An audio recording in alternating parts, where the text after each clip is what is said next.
Welcome, everyone. This is your friend, the DN What If, here with another exciting fanfiction. Today, we're diving into the story of What If Deku Burned Just to Keep Others Warm? If you enjoy this video, don't forget to hit that like button and subscribe for more fanfiction content just like this. Now, let's get started with the fanfic. Everyone has a breaking point. This is something Izuku learned fairly early in life, walking in Katsuki's shadow. Even the toughest kid on the playground will cry if you hit them hard enough.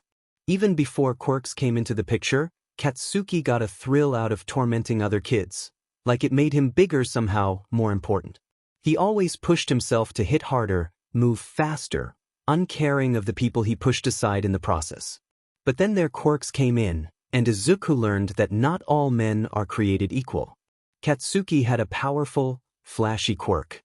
He got it in his head quickly that he'd be a hero, the best hero, better than even All Might. Even if Izuku had a good quirk, there was no standing up to that. Katsuki had a special way of making what he said sound like the absolute truth, at least when it came to Izuku. But to make matters worse, Izuku's quirk was practically worthless. At 4, they thought it was sensory perception. At 7, he learned he could move things around, but only little things, like a pen or a pebble. He showed it off immediately. But his dream of finally being accepted, or at least being ignored, was crushed under a wave of humiliating, roaring laughter. If anything, it made the target on his back bigger for Katsuki. He hated it. Everyone has a breaking point. Izuku found his early into his last year of junior high. He wasn't expecting the teacher to announce his application to Yui. It really shouldn't have surprised anyone. Honestly, getting into Yui, All Might's alma mater, was his dream.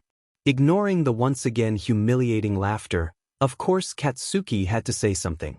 Worse than say something actually.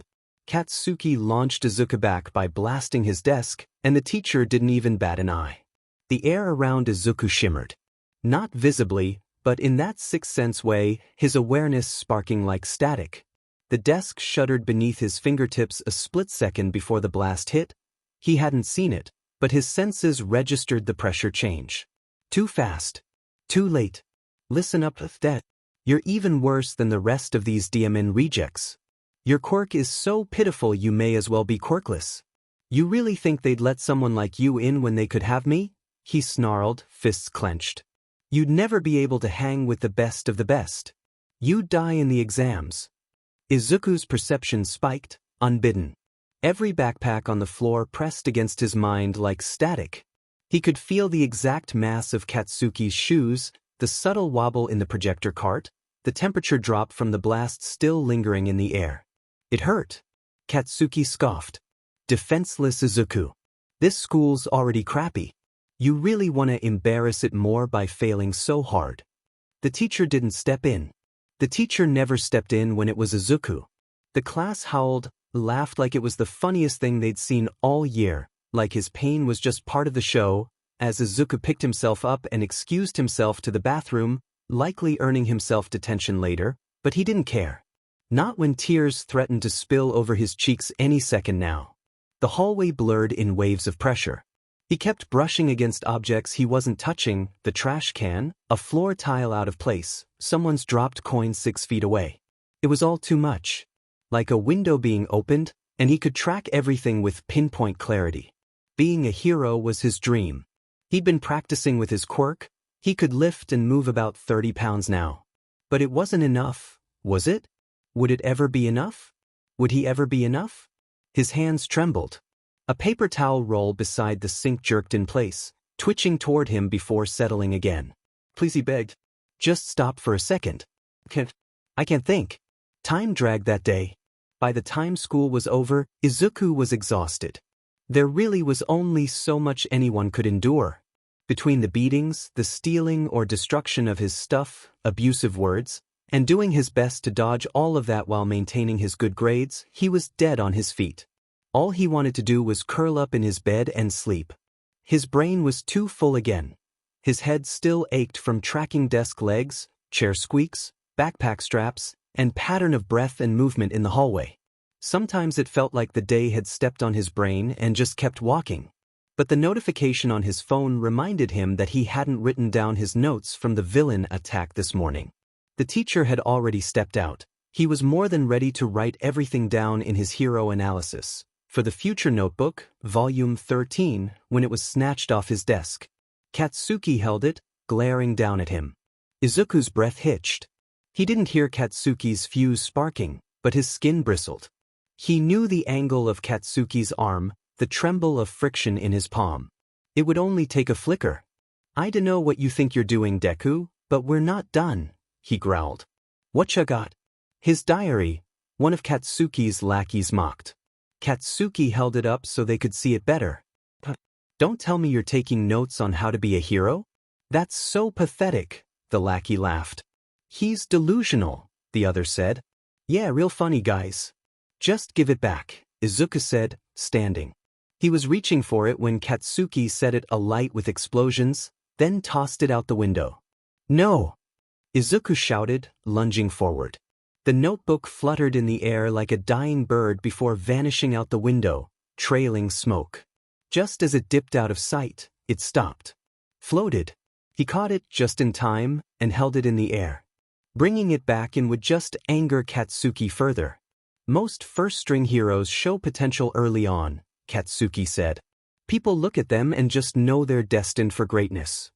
He took a step towards Izuku, who instinctively took a step back, the motion sending a pulse of pain through his head. "When I'm the only student from this garbage junior high to get into UE, people start talking about me like that. They'll realize I'm legit, the next big thing. That's not ego talking, I just know I'm that good." He grabbed Izuku's shoulder, casually popping a few explosions, just enough to burn Izuku, but not do any real damage. The warmth beneath the pain was a savior. His notebook wasn't heavy by any means, but holding it completely still was already making him shiver. "Here's a little word of advice, nerd. Don't even think of applying. Or else." He shoved Izuku back roughly, then started walking away. Izuku's senses clung for a moment. Against his will, his field registered Katsuki's steps, his residual heat in the air, the way the scorched fibers on Izuku's sleeve still vibrated. It felt like trying to look away from a train wreck. "That's just sad," one of the lackeys said. "I thought you at least had some fight in you." "He finally gets it," the other said. "He'll never be a hero. Better to find out now instead of later, I guess."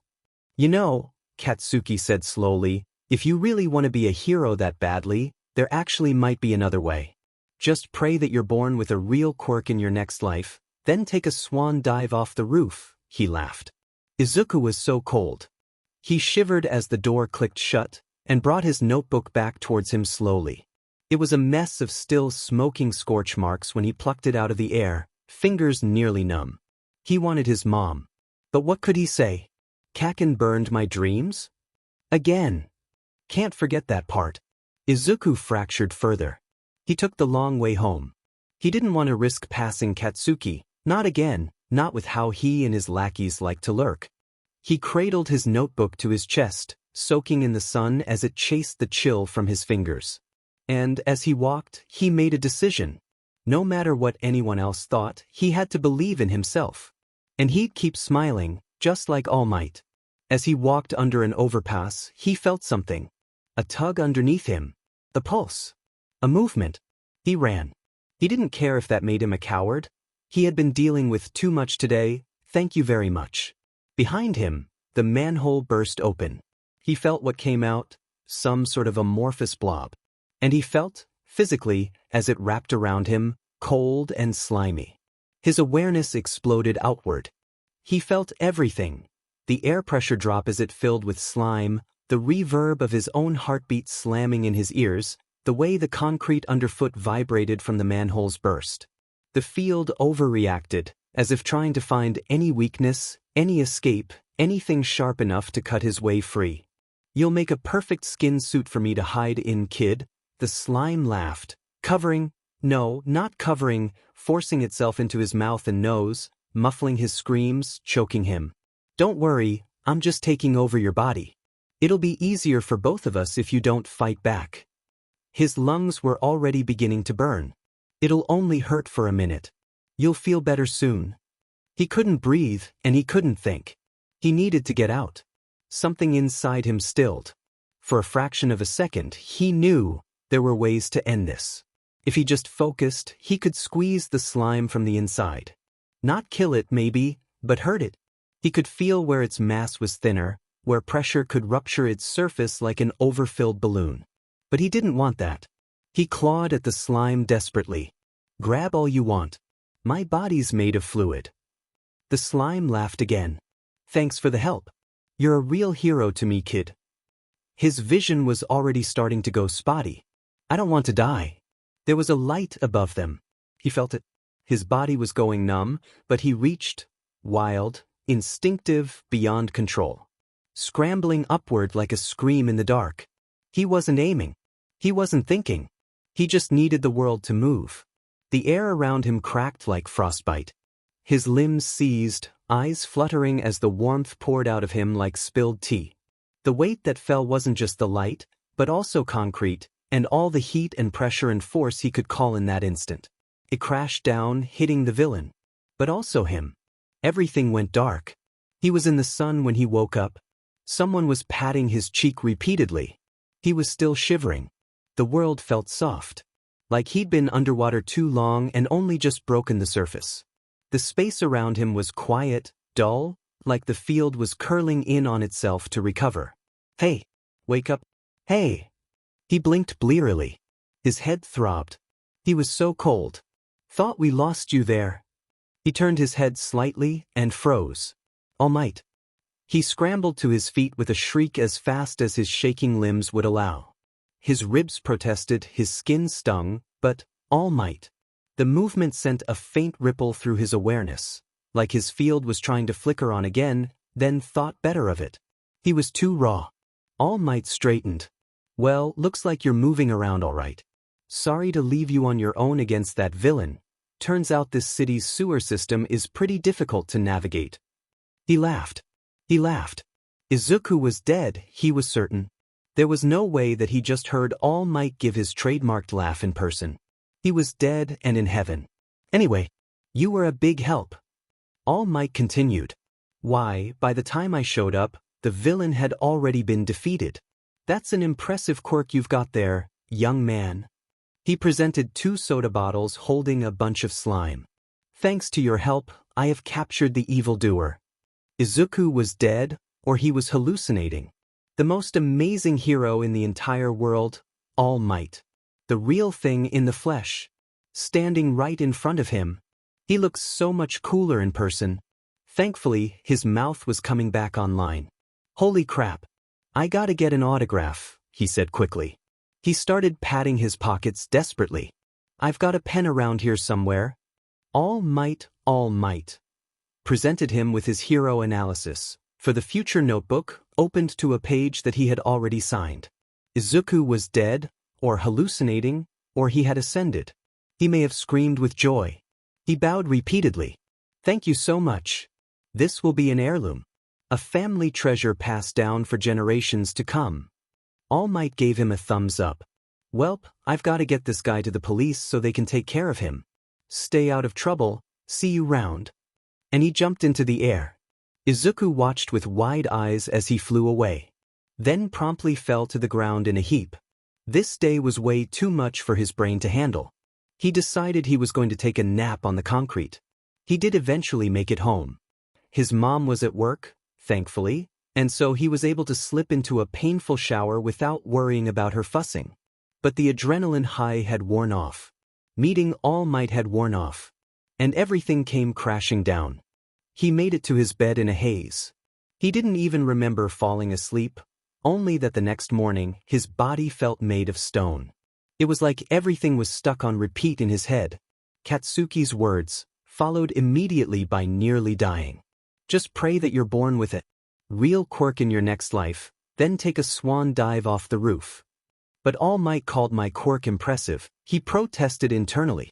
I helped capture a villain. A traitorous part of his mind hissed back. But what if you jumped? Would anyone have stopped you? Would Kaken have even felt bad? Would the school even notice you were gone? Just pray that you're born with a real quirk in your next life, then take a swan dive off the roof. explosions against his skin. His classmates laughing at him. He was so tired. He could feel his mom's presence just outside his room. Warm, comforting, familiar. There was a knock on his door. His mom poked her head in. "Izuku? You're going to be late for school." She stopped short as she looked at him. "I'll call ahead and let them know you're sick," she whispered. She disappeared into the hallway. He could feel her presence still, thankfully, warm and comforting in his quirked awareness. But then she was coming back, and he already felt like he was fracturing into a million pieces. As much as he wanted her to comfort him, he was tired. Feeling tired didn't stop her from coming back into his room, though, and sitting down on his chair. "So," she murmured, reaching out to slide his hair. "You want to tell me what happened?" Well, that felt pointed. She was probably talking about the bruises, angry and purple, poking out from his sleep shirt. He rolled over to face the wall, his body ached in protest. "Yesterday was a bad day," he murmured. He felt her nod. When she didn't say anything else, though, he murmured, "Can I just go back to sleep?" She sighed. "Okay, baby." She stood, then leaned down to kiss his forehead. "Get some rest. I'll be in the living room if you need anything." He startled. "But what about work?" She smiled softly. "You're more important." She left the room quietly, the door clicking shut behind her. Tears immediately started spilling from Izuku's eyes, against his will. He didn't know how long he stayed like that.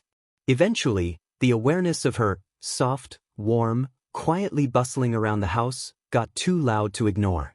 Her heartbeat, the quiet shuffle of her socks on tile, the creak of the cabinet as she reached for a mug. Every moment hit with the clarity of glass breaking in a quiet room. He could feel her radiating concern. Not actively watching him, but braced. Waiting. Ready. His body moved before he made the decision to get up. He shuffled out of his room still wrapped in his blanket like a cloak, one sock on and the other forgotten.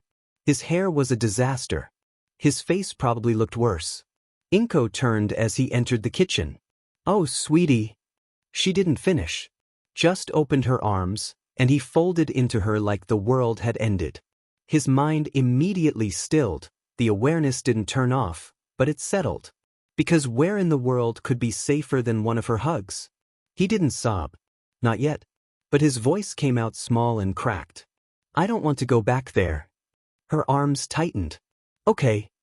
I mean it." His throat was tight. "It's not just Kakin, it's everyone. They act like I'm not even, like I'm a joke, or in the way, or just nothing." "You're not nothing," she said fiercely, already stroking his hair again. He shook his head. "I don't want to be a hero like this. I don't want to go back to that school. Can I just finish the year online or something? Just until I can take the exam." He didn't say Yui, because somewhere deep inside, he already knew. Something in him had splintered. Whatever had kept him stubbornly dreaming about that school, that impossible path, it had burned away with the pages of his notebook. Not even All Might could fix that. Inko pulled back just enough to look him in the eye. "Of course you can." "Really?" His voice cracked again.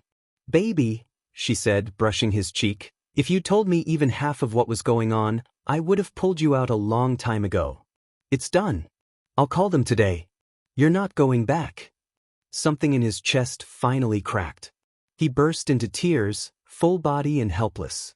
She hugged him tighter, like it was the easiest thing in the world. He ate light that night. His stomach churned something awful, beneath the boneless relief he felt at being pulled out of school. He went back to his room in silence. The fracture that made him want to avoid Yui felt like poison in his mouth, bitter and ugly. Yui was his dream. How dare he give up on his dream? And after All Might saved him, no less? It felt like betraying a promise he'd made when he was 4 years old. The apartment creaked around him. He could feel his mom getting ready for bed. He could feel the neighbor's dogs downstairs, running around. He could feel too much, like always. The static hum of ambient electronics echoed in his mind. He wondered what All Might would think. Would he be disappointed, knowing that a boy he saved, a boy he said had a powerful quirk, was actively choosing something else? Or would he be indifferent, since Izuku was another face in the crowd? But beneath the bruises were angry burst-shaped scars that littered his body. And he wondered, is choosing a different path giving up? He opened his laptop, intent on finding the answer. The answer came in the form of forums. Anti-bullying forums. Hero forums. Suicide forums too, if he was being honest. Sometimes it was buried beneath hate, but usually it was in plain sight. The cold glow of his laptop screen was a strange comfort, and the words washing over him felt like a fragile lifeline. His awareness became soft at the edges, anchored, almost. The answer, he didn't have to justify being abused. His breathing slowed. So many before him had gone through something similar. So many didn't survive. But the ones who did, they did it by finding something else. Yui was going to be Katsuki's turf. There was no doubt in Izuku's mind that Katsuki would ace the exam, and Yui would be stupid not to take him. Unfortunately, Izuku also applied to Yui early. Like, as soon as applications were being accepted early. And he had no idea how to rescind an application. But he didn't have to take the exam. There were other options now. The obvious, Shiketsu. Far to the west, sure, but prestigious, emphasizing DSPLN, dignity, and most importantly, a strict no-bullying policy. Its alumni were impressive. Fat Gum, Gang Orca, Shishido, Odd Eye, and Crust were notable standouts. Less obvious, Ketsubutsu, close to Tokyo, known for cranking out powerhouses. Alumni included Fourth Kind, Gunhead, and Black Belt. All Might called his quirk impressive. Could probably make Ketsubutsu. Maybe. He submitted his applications the same night, feeling a mix of relief and foolishness. He'd been so sure that Yui was the only path, he hadn't even bothered with backups. Well, spilled milk and all that. At least he was fixing it. Online school left Izuku with an absurd amount of free time. And so, Izuku did what any normal aspiring hero would do. He trained. He started small, with bodyweight exercises in his room, moving his pens and plushies and pillows around, holding up as many different things as he could, cocooned in a blanket to stave off the cold. Then he started running. He had 11 months until exams started. Yu, which he was skipping, was always the first, taking place in early February, then Ketsuru and other hero schools in late February. Shiketsu was normally last, waiting until March to begin, and notoriously difficult. He needed to push himself to his limits. In his defense, he finished the online coursework. Like, actually finished. Within a week of starting online school, he graduated from junior high. He had a lot of free time, even as he studied for Shiketsu's written exam. On one of his runs, he stumbled upon Takoba Municipal Beach Park. He knew of it, of course. It was an illegal dumping ground, full of trash ranging from common litter to industrial appliances. And a light bulb lit up above his head. He returned the next day with a look of determination and a backpack full of stuff he might need, a first aid kit, lunch, and a spare pair of underwear, just in case. That was only the beginning. He set his backpack down and got to work. The first few days, it wasn't pretty. Even under the harsh summer sun, he shivered when he used his quirk. And his control, even on smaller objects, was awful. Like they were unstable while he was holding them, jerking to the side suddenly, wobbling in the air. After dropping a microwave for the 5th time, rage filled his body. And suddenly, he felt everything. The wind flowing around him and the objects. The weight distribution of the trash. A random passerby nearly 30 feet away. He telekinetically lifted the microwave and threw it as hard as he could. It sailed into a pile of trash cleanly, knocking an entire tower of household appliances down. He grinned. It's about time. A week later, he stopped by a sports store before heading back to his apartment. His mom was home, bustling around the house with her normal, warm energy. He handed her a tube of tennis ball with a grin. Could you start throwing these at me randomly? She blinked. Excuse me? To help with my reflexes. If I sense it coming, I can catch it, right? Or I can move out of the way. It's for training. She took the tube from him, furrowing her brow as she looked at it. She opened it and took one of the tennis ball out. But she tossed it lightly, and it hit him square in the forehead. I'm sorry, she started. He grinned. No, that's on me. I'll work on it. He hugged her. "Thanks, Mom, you're the best." By the third week, he was able to run about 2.5 kilometers fairly easily, do 40 push-ups and 90 sit-ups in his room, even when his body screamed at him, and could lift a tire on the beach, still wobbly, always wobbly, that weighed about as much as he did. He had the bright idea to lift himself one time. It did not go well. He crashed back down to the sand almost immediately and spent about an hour curled up in a ball shivering, blood pouring from his nose and a headache throbbing in his skull. His breath came in shallow gasps. The sand was too soft beneath him, like it was swallowing him whole. Blood smeared across his wrist as he wiped his face. Everything pulsed. What he couldn't lift with his quirk, he pushed with his body. Not the best of plans, either, especially as his quirk quickly outclassed his physical strength, but he did his best. He kept trying to turn that focus back on, especially when he started doing precision work, like trying to thread bottle caps into stacked cups, or sort screws by size. It didn't work. No matter how hard he thought, his range of awareness stayed the same. His control stayed the same. He tried to replicate the rage he felt, then focused on his breathing, tried tensing his entire body, no dice. But a seagull flew above him, startling him out of his focus, ironic, and his awareness exploded outward again. Like an automatic response. He paused. That wasn't focus, he murmured to himself. That was not panic, but it was something. Something deeper. His mom started feeding him more. He could practically eat them out of house and home these days, but his mom, ever in his corner, began loading him up with protein and healthy fats. He gained muscle. By the 3-month mark, he was doing 150 push-ups a day, 250 sit-ups, and could hold a plank for 15 minutes. He could lift the industrial appliances on the beach with his telekinesis. He could catch the tennis ball his mom threw without flinching, or even looking. He decided to switch gears into dodging. He was still cold all the time. He started bringing his winter jacket with him to the beach, just to help. One day, about 6 months in, on a whim, he decided to see if he could lift stuff from the stairs, before getting onto the sand.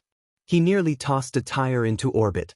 He froze in place. There was no struggle to lift it, no struggle to control it beyond clearly overcompensating. He narrowed his eyes at the sand. "I'm in my Anakin Skywalker phase," he muttered to himself. "I hate sand now. Horrible. Terrible. Gets everywhere, and apparently screws with my control.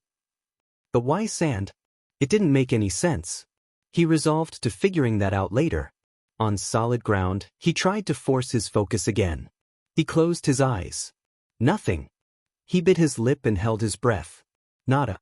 He squatted aggressively, for some reason. Still nothing. Until a car horn nearby startled him, that is. His awareness bloomed immediately, as overwhelming as always. He paused, trying to reorient himself against the explosion of input. Then he grabbed his notebook from his bag and began to write furiously. Imbalance plus disorientation activation? Emotional spike stability boost? He chewed on his pen. Maybe it's like sonar? Or echolocation? My brain turns on when I can't trust my body. He snapped his notebook shut, then began to spin in place as fast as he could. On one hand, it worked. His awareness expanded rapidly. On the other hand, as soon as he stopped spinning, it snapped back into place like a rubber band, and he threw up. He grinned. It was still progress. He trained until his brain went fuzzy, blood dripping from his nose. Izuku traveled alone. His mom wanted to come, but wasn't able to get time off from the hospital she worked at. Izuku was a little terrified, but he was a big boy. He could handle traveling on his own. Shiketsu was just outside of Kobe, about 2 hours away by Shinkansen. It matched Mustafu in terms of energy, with people bustling around, but unlike Mustafu, instead of a quiet beach, ferries dominated the harbor, bearing horns mixing with streetcars rumbling and seagulls screaming. There were tourists everywhere. As he walked, he was able to pick out at least 3 languages that weren't Japanese. The smell of sea salt, sweets, and fried treats were nearly sticky in the humid air.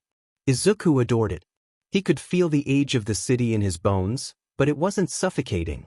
He could see where old and new infrastructure met, painting a rich picture of the city's history. The streets seemed to slope upward the longer he looked, building into the sides of the mountains. He ducked into the subway to reach Rako Station, clutching his phone with the map open the whole way. There was a layover. He was terrified he'd miss it. Everything in Mustafu was within walking distance. Cut him some slack. From Rako Station he took a bus to Rako Cable Line, where he was promptly hauled up the mountain. He was not the least bit ashamed to admit that his face was nearly pressed against the window even as nausea roiled in his gut. His quirked perception did not like being in the air, it seemed, and he was painfully motion sick even as he was enraptured by the view. The world fell away beneath him, melting into a view of green mountains rolling into the sea, the city growing smaller with each breath, but glittering in the sun all the same. Unfortunately, it didn't take long for them to literally pass through the clouds, obscuring the breathtaking sight. He settled back down uneasily, wincing as wind jostled the cable car slightly, tapping his feet. He counted people to help him stay calm, even though they were fuzzy in his quirk's perception, too many bodies pressed into a small space, just like the subways, but all of them students, it seemed. Probably on their way to the exam. They reached the station, and Izuku stumbled out of the car as fast as he could, following the horde towards Shikita's gates. Izuku froze. Shiketsu's secluded campus was massive, obviously, but the gates and main building loomed over him like a challenge. Maybe a death sentence. Maybe a promise? He was shaking. He was too aware. He took a deep breath, the cool thin air only making him more dizzy. Students walked in droves past him, parting around where he stood like the Red Sea. He was completely rooted to the spot. He felt as someone stopped behind him. He whirled around on instinct, ducking underneath a hand that was probably just going to land on his shoulder, actually. The boy, a massive, hulking boy that was easily a head and a half taller than Izuku, blinked at him, hand hovering in the air. Then he shouted, "I am sorry. I didn't mean to startle you." Izuku flinched back from the noise.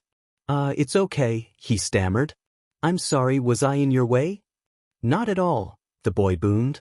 "I simply wanted to make sure you were all right." "Oh, that's a first," he didn't say. But he gave a wobbly smile. "Yeah, I'm okay. Thanks." "Great. Let's do our best in there." The boy marched forward, then paused, looking over his shoulder. "Aren't you coming?" Izuku let out a quiet squeak, then scrambled to catch up. They walked into the main building together. The lobby was sleek, modern, and efficient, but somehow holding the charm of traditional buildings. Impeccably dressed staff were stationed at check-in counters. Izuku trailed behind the large boy as they made their way to the counter together. It was a relatively painless process. You gave them your name and middle school, they double-checked the photo they had on file, and they assigned you a number. The big guy, Yurashi Inesa, was from a school in Tokyo. He was assigned number Izuku was assigned number Yurashi parted from him at the doors of the testing hall with a broad smile and another wish of good luck. Izuku felt a little bummed. He was nice. And after spending the last 11 months with his mom, and only his mom, he was a little starved for friendship.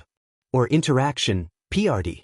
On the other hand, it made sense, separating kids to avoid cheating. Ice prickled down Izuku's spine, 1,000 phantom eyes blinking to attention at once, as he was ushered to a seat amid dozens of long tables, spaced far apart. Surveillance drones hummed in the air, all too loud in Izuku's awareness. Wait, what if they're tracking social behavior?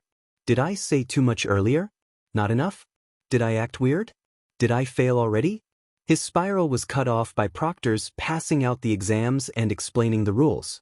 They had up to 8 hours, an entire school day, to finish the test. They could turn it in whenever they wanted. He almost wanted to ask to take the test in a separate room, just to avoid the way someone 3 tables and 5 seats away from him kept bouncing her leg, or the way someone at the far edge of his awareness kept coughing, or the way the drones hummed above him, or everything, but asking didn't feel fair. He kept his mouth shut, and they were instructed to open their packets. The test started standard, covering the things they learned in junior high, but it quickly ramped up, all the way to what Izuku could only assume was college-level curriculum. Seriously, trigonometry? He didn't study enough for that. Thankfully, there was also a section on physics and tactical math, projectile calculations, weight distribution, angle-based collision logic, stuff that Izuku had been studying for as long as he could remember. There was also a section dedicated entirely to law and ethics, focusing on case-based questions, like, if your teammate violates protocol to save a civilian, who is liable? And then there was an essay. Izuku had probably been sitting still for nearly 3 hours. His bladder was going to explode, thank you very much, but he was in the home stretch. From an ethical standpoint, what is the difference between a hero and a vigilante? His hands were shaking, but he started writing. He turned in 7 pages, front and back. His hotel was a short walk from Rocco Station, something he was intensely grateful for after he came back down the mountain feeling vaguely nauseous from the cable car ride. As he settled into his hotel room, he called his mom. She answered within 2 rings. Izuku?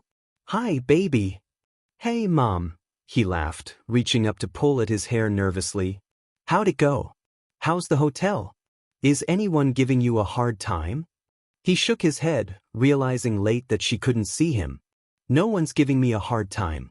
The hotel is nice, I guess? There's a pool, I think, but I'm not sure it's open yet. And I checked the beds for bedbugs before I settled in. I think it went okay? I'm not sure. Oh, baby. You know I'm so proud of you, right? My little man, all grown up. He flopped backwards onto the bed, bouncing slightly as he landed. Thanks, I'm proud of me too. He cleared his throat. How was your day? Quiet, she said softly. If you get into Shiketsu, I'm gonna have to keep the TV on at all times. It's not the same without you puttering around your room, muttering up a storm. He laughed. Yeah. It's quiet here too. His heart ached. How was he already homesick? They talked for about an hour about their days. She talked about her shift at the hospital. One of the kiddos in the pediatric unit for cancer treatment got discharged, so she was in a good mood. He lamented the fact that he was flying by the seat of his pants for most of the test, but she laughed and told him she wasn't worried. The next day, he went to the American Park. Nervous energy was keeping his awareness field too sharp, and the hotel room felt like it was closing in around him. The trees in the wind were loud and the harbor was louder, but, well, it wasn't peaceful in the traditional sense, but it was alive. It helped. The sakura weren't in full bloom yet, giving the feeling that the entire park was holding its breath, waiting. On the occasion that petals, or entire buds, fell from the trees, he caught them with his quirk gracefully, helping them dance through the air before they came to rest on the ground. The wait time was supposed to be up to 72 hours. Which is why, on his second day spent sitting in American Park, when his email notification went off, he nearly jumped out of his skin. The trees around him shuddered in response. Sorry, he whispered to no one in particular as he fished his phone from his pocket. He closed his notebook and placed it to the side as he opened his email app with shaking hands. To Midoriya, Izuku. Subject, Shiketsu High School, Phase 2 Entrance Examination Notification. Dear applicant, we are pleased to inform you that you have been selected to advance to Phase 2 of Shiketsu High School's entrance examination. Please report to Shiketsu High School main campus in Hiroshima on March 11, 0800 JST. You must bring a valid form of identification and your assigned applicant number, number 1126.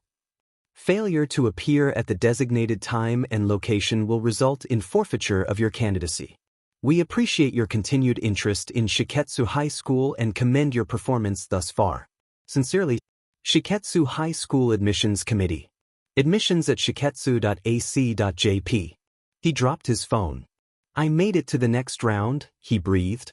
A fully intact sakura fluttered down to the ground beside him, opened beautifully in bloom. 300 students were crammed into the auditorium on the 17th. Compared to the original thousands, Izuku practically wept with relief. He didn't know his score on the written exam yet, but he'd made it this far, and that was enough to keep him breathing for now. Yes, he studied. Studied like his life depended on it. But he still didn't feel good about his performance. Then Shishido stepped onto the stage, and Izuku almost screamed. The Shishido. Number 13 on the Hero Billboard chart. Right in front of him. Congratulations, students, Shishido said, scanning the room. It's my pleasure to welcome you to Phase 2 of the Gauntlet. He smirked at a stern-looking woman near the edge of the stage, who immediately scowled at him. Apologies. Phase 2 of Shiketsu's entrance exam, he corrected, not sounding sorry at all. You'll be split into thirds, then groups of 10. Over the next 3 days, you'll rotate through 3 trials with your group. Details will be given when your trial begins. A projector flickered on, displaying an enormous list of names. Izuku scanned fast, heart in his throat. Section 1. Group 9. Shishido's smirk deepened. Good luck, he said, and it did not sound reassuring. Section 1 was quickly led to a mock city. The smell of smoke hit first. Then the sirens, distinct but sharp.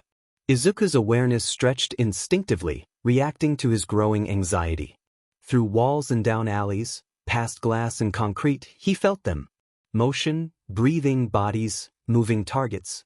Some fast, some still. A man in a sharp suit stood on a raised platform. His voice cracked through the loudspeakers, harsh, too loud, and Izuku winced. Welcome to the Civic Tactical Aptitude Trial. You will be entering a controlled urban scenario simulating villain activity. Your objective is to secure the test area and protect civilians. Remain alert. Your actions will be evaluated holistically. Good luck. The buzzer blared. The gates groaned open.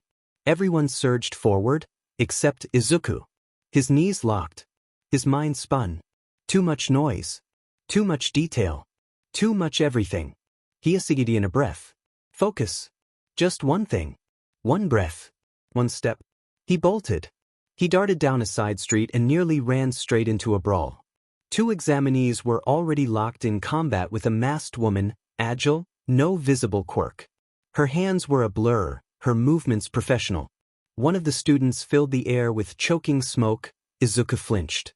The haze made his awareness ripple and blur. Quirk interference. Noted. He started to step in. And a warning tingle shot through his chest. He spun, just barely dodging a bear-like man lunging for him, arms wide. Izuku froze. A person. A real person. Can I? The man's fist swung at his head. No time.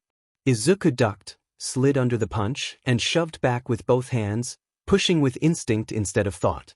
A faint chill licked at his fingertips. The attacker stumbled, then crashed into a wall, dazed. Not dead. He turned and ran. A building to his left was completely untouched by the other examinees, but he felt it. A person, slumped over. He skidded to a stop and changed course immediately, bursting into the building. The entryway was partially caved in, just enough space to climb over the debris, but not enough if you were carrying someone. Just past the entryway was a living room. The woman was on the couch, one leg covered in what he could only hope was fake blood. Help me, she groaned. I can't move. Her pulse was steady. Too steady. An actor? It didn't matter. Izuku hesitated. What was the right move? Clear the rubble? Call for help? Too slow. She'd die if this were real. He exhaled hard, grounded himself, and reached out. Gently. His quirk wrapped around her like dozens of invisible threads, a cradle just firm enough to hold her weight. She gasped as she left the couch. He shivered slightly. Still, he guided her through the broken doorway and into his arms. He was shaking from the cold, his muscles stiff, but he held steady. Points deducted for hesitating, she said, though not unkindly. But nice instinct. He swallowed. Sorry. No need to be. You're the only one who noticed. He carried her out the door, shamelessly basking in her warmth as he ran back towards the city gates, the only place he could think of to evacuate her to. By the time he reached them, the tremor in his hands had disappeared. There was only one other injured civilian at the gates. He gave Izuku a kind smile as he placed the woman down gently. Keep going, the man said softly. Prioritize the rescue. Izuku blinked. Prioritize the rescue. He nodded firmly, a grin spreading on his face as it clicked into place. He turned and jogged back into the city. Prioritize the rescue. It wasn't a combat test, it was a rescue simulation. Around him, his potential classmates were scarily competent. Dozens of masked opponents were laying on the ground. He probed with his quirk on a few of them, not unconscious, but not moving. Maybe it was part of the rules that after they were incapacitated they couldn't get back up? He was passing through an alleyway when he felt it. A tiny flicker of movement. Small, mechanical. Rhythmic, like a heart. Too even. Too quiet. He froze. Not breathing, not alive, but still there. A cold weight settled in his gut. Could it be? The dummy. It had been a rumor for years, whispered in the dark corners of hero forums. Hidden civilian, supposedly present at Shiketsu's entrance exam. Unannounced. Buried. Shiketsu never confirmed it, never acknowledged it at all. The posts normally got taken down within a day. A ghost in the machine. But it wasn't a rumor anymore. Not to him. He could feel it. And suddenly he understood, this was the ultimate test. The impossible challenge of a rescue simulation disguised as combat. His feet were already moving, carrying him toward a collapsed building. The heartbeat grew stronger the closer he got, still faint, but audible if he held his breath. Rubble was everywhere. There were no signs, no sounds, no actors. Just dust and silence. And a heartbeat at the center. Under everything. He stared. But he didn't hesitate. He lifted the first piece of rubble. None of the debris was larger or heavier than an industrial fridge, something he was grateful for. He never got the hang of moving those around with his telekinesis. But there was so much. Piece by piece, he lifted and displaced the wreckage, gentle, like he was playing Jenga, keeping track of the integrity of the destroyed building. Integrity. The building is destroyed, there's no integrity left. He almost laughed to himself as his mind began to fog, shivers racking his body. The sun above him was probably the only reason he was still standing, being absorbed into his black hoodie. He should be sweating. Instead, his teeth were chattering. He clung to his actions like a lifeline. He just had to focus. Blood was pouring steadily from his nose, his vision a mess of blurred colors when he lifted the final piece of rubble. He couldn't see the dummy, but it was still clear in his awareness. He lifted it gently, cradling it in the air until he could sling it over his shoulders in a fireman's carry. He took off towards the city gates, stumbling as he ran, his knees knocking together. He tried to stay in the sun, to get some sort of warmth back into his body. His vision eventually began to clear. The gates were just ahead. When he passed through the gates, the dummy let out a loud beep. He stumbled to a stop, blinking, the sound barely pierced through the fog in his mind. Then the proctor's voice rang out throughout the fake city. The test has been concluded. Please return to the gates. There was no way. There was no way that the rumors were true, that he just beat the exam. Right? Someone, a pro hero, approached Izuku. You okay, kid? Izuku passed the dummy off. It didn't feel right to just put it down, and sank to the ground, his head still throbbing. I'm gonna take a nap, he slurred. Izuku woke up like someone hit, resume, on a paused panic attack. His throat was dry, his head hurt, and his whole body felt like it had been flash-frozen, microwaved, and then put through a blender, despite the delightfully warm heated blanket draped over him. He groaned, blinked his crusty eyes open, and made direct eye contact with a lion. Oh wait, not a lion. Just a man who looked like one. Wild golden mane. Intense eyes. Massive shoulders. Wearing a hero costume. Shishido. Izuku made a high-pitched squeak. Why was pro-hero Shishido staring at him? Wait, why were there 3 adults staring at him? One looked like a teacher, holding a tablet. The other looked like the school nurse, wearing a white coat and glasses, with a face that said, I don't believe in breaks, mercy, or smiling. Oh God. Was he in trouble? Hi, Izuku croaked. Shishido blinked slowly. You passed out after handing off the dummy, he said, voice dry as a desert. We figured you might want to debrief. Izuku tried to sit up. Instantly regretted it. Oh, that explains the headache. That's not the part I'd be worried about, the nurse said, scribbling something on a clipboard without looking up. You bled from both nostrils for several minutes. You were in stage 2 hypothermia. And you lifted a metric ton of debris by yourself. Izuku squinted. Is that bad? It's certainly not normal, the tablet teacher said, deadpan. Shishido gave him a sharp look. What's your quirk? Izuku opened his mouth, paused, then said, It's called mind force. They stared at him. He winced. Telekinesis? He clarified, though it came out like a question. Shishido folded his arms. And how much can you lift without your face exploding? Izuku pursed his lips, remembering the beach, the sand, and how he normally just kept going if his nose started to bleed. Was complicated? A silence fell. Shishido raised an eyebrow. Tablet teacher started typing. The nurse sighed like someone had just told him about another round of paperwork. Kid, Shishido said finally, you passed the civic tactical aptitude trial by rescuing an unmarked, unannounced civilian that was designed to be overlooked. You tracked a mechanical heartbeat down a street and through 4 feet of rubble. You carried it back to base after moving half a collapsed building, bleeding the whole time. Izuku's ears turned pink. Is that not normal? No, Midoriya, the nurse said, pinching the bridge of his nose. It is absolutely not normal. You beat the test, tablet teacher added, eyes twinkling. You also scared the hell out of us doing it. Shishido grinned suddenly, all fangs. You're a problem kid. I like it. Izuku sank a little deeper into the infirmary cot. Can I go back to sleep now? Shishido laughed, loud and sharp, and Izuku winced against the noise. Sure kid. Make sure you show up bright and early for tomorrow's trial. Right? Izuku murmured. The 3 of them filed out of the room.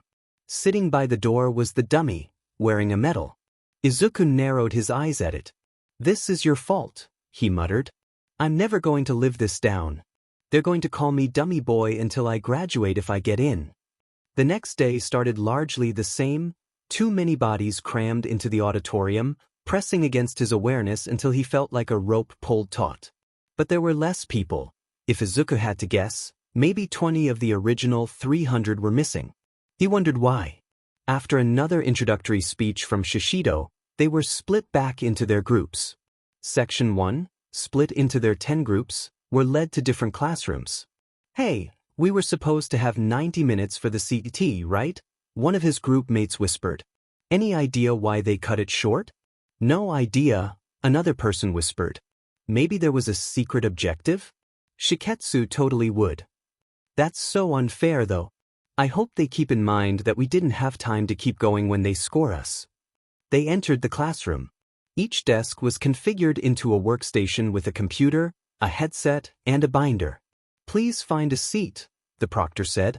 They moved without a word. A solemn intensity blanketed over the group. Welcome to the deconstruction trial. At your seat, you will find a binder that details a mission that went wrong. You have 75 minutes to figure out what happened, identify where it went wrong, and propose a better strategy. Is everyone ready? No one said anything. No one even moved. You may begin. Izuku put the headset on first. It wasn't noise-canceling and couldn't do anything about the way his awareness grated on his nerves. Most of his classmates were already flipping through their binders. One coughed. Another was bouncing her leg rapidly, but it was better than nothing. He turned on the laptop. The screen flickered on, but only showed a blank screen. A woman's voice filtered through the headphones. Operation Firefly. 22, power plant fire. Inclement weather. Minimal visibility. Hero Team Alpha was dispatched. Civilian casualties, 9. Heroes wounded, 4. Hero casualties, 1. Mission failure. His heart was hammering in his chest. Someone to his right sneezed. He jumped. He shook his head, centering himself back in his body, and opened the binder.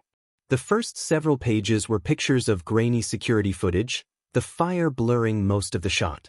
A few had blurry, indistinct people mid-movement, but only one person at a time, and never in the same place. The next section had partial transcripts of hero comms.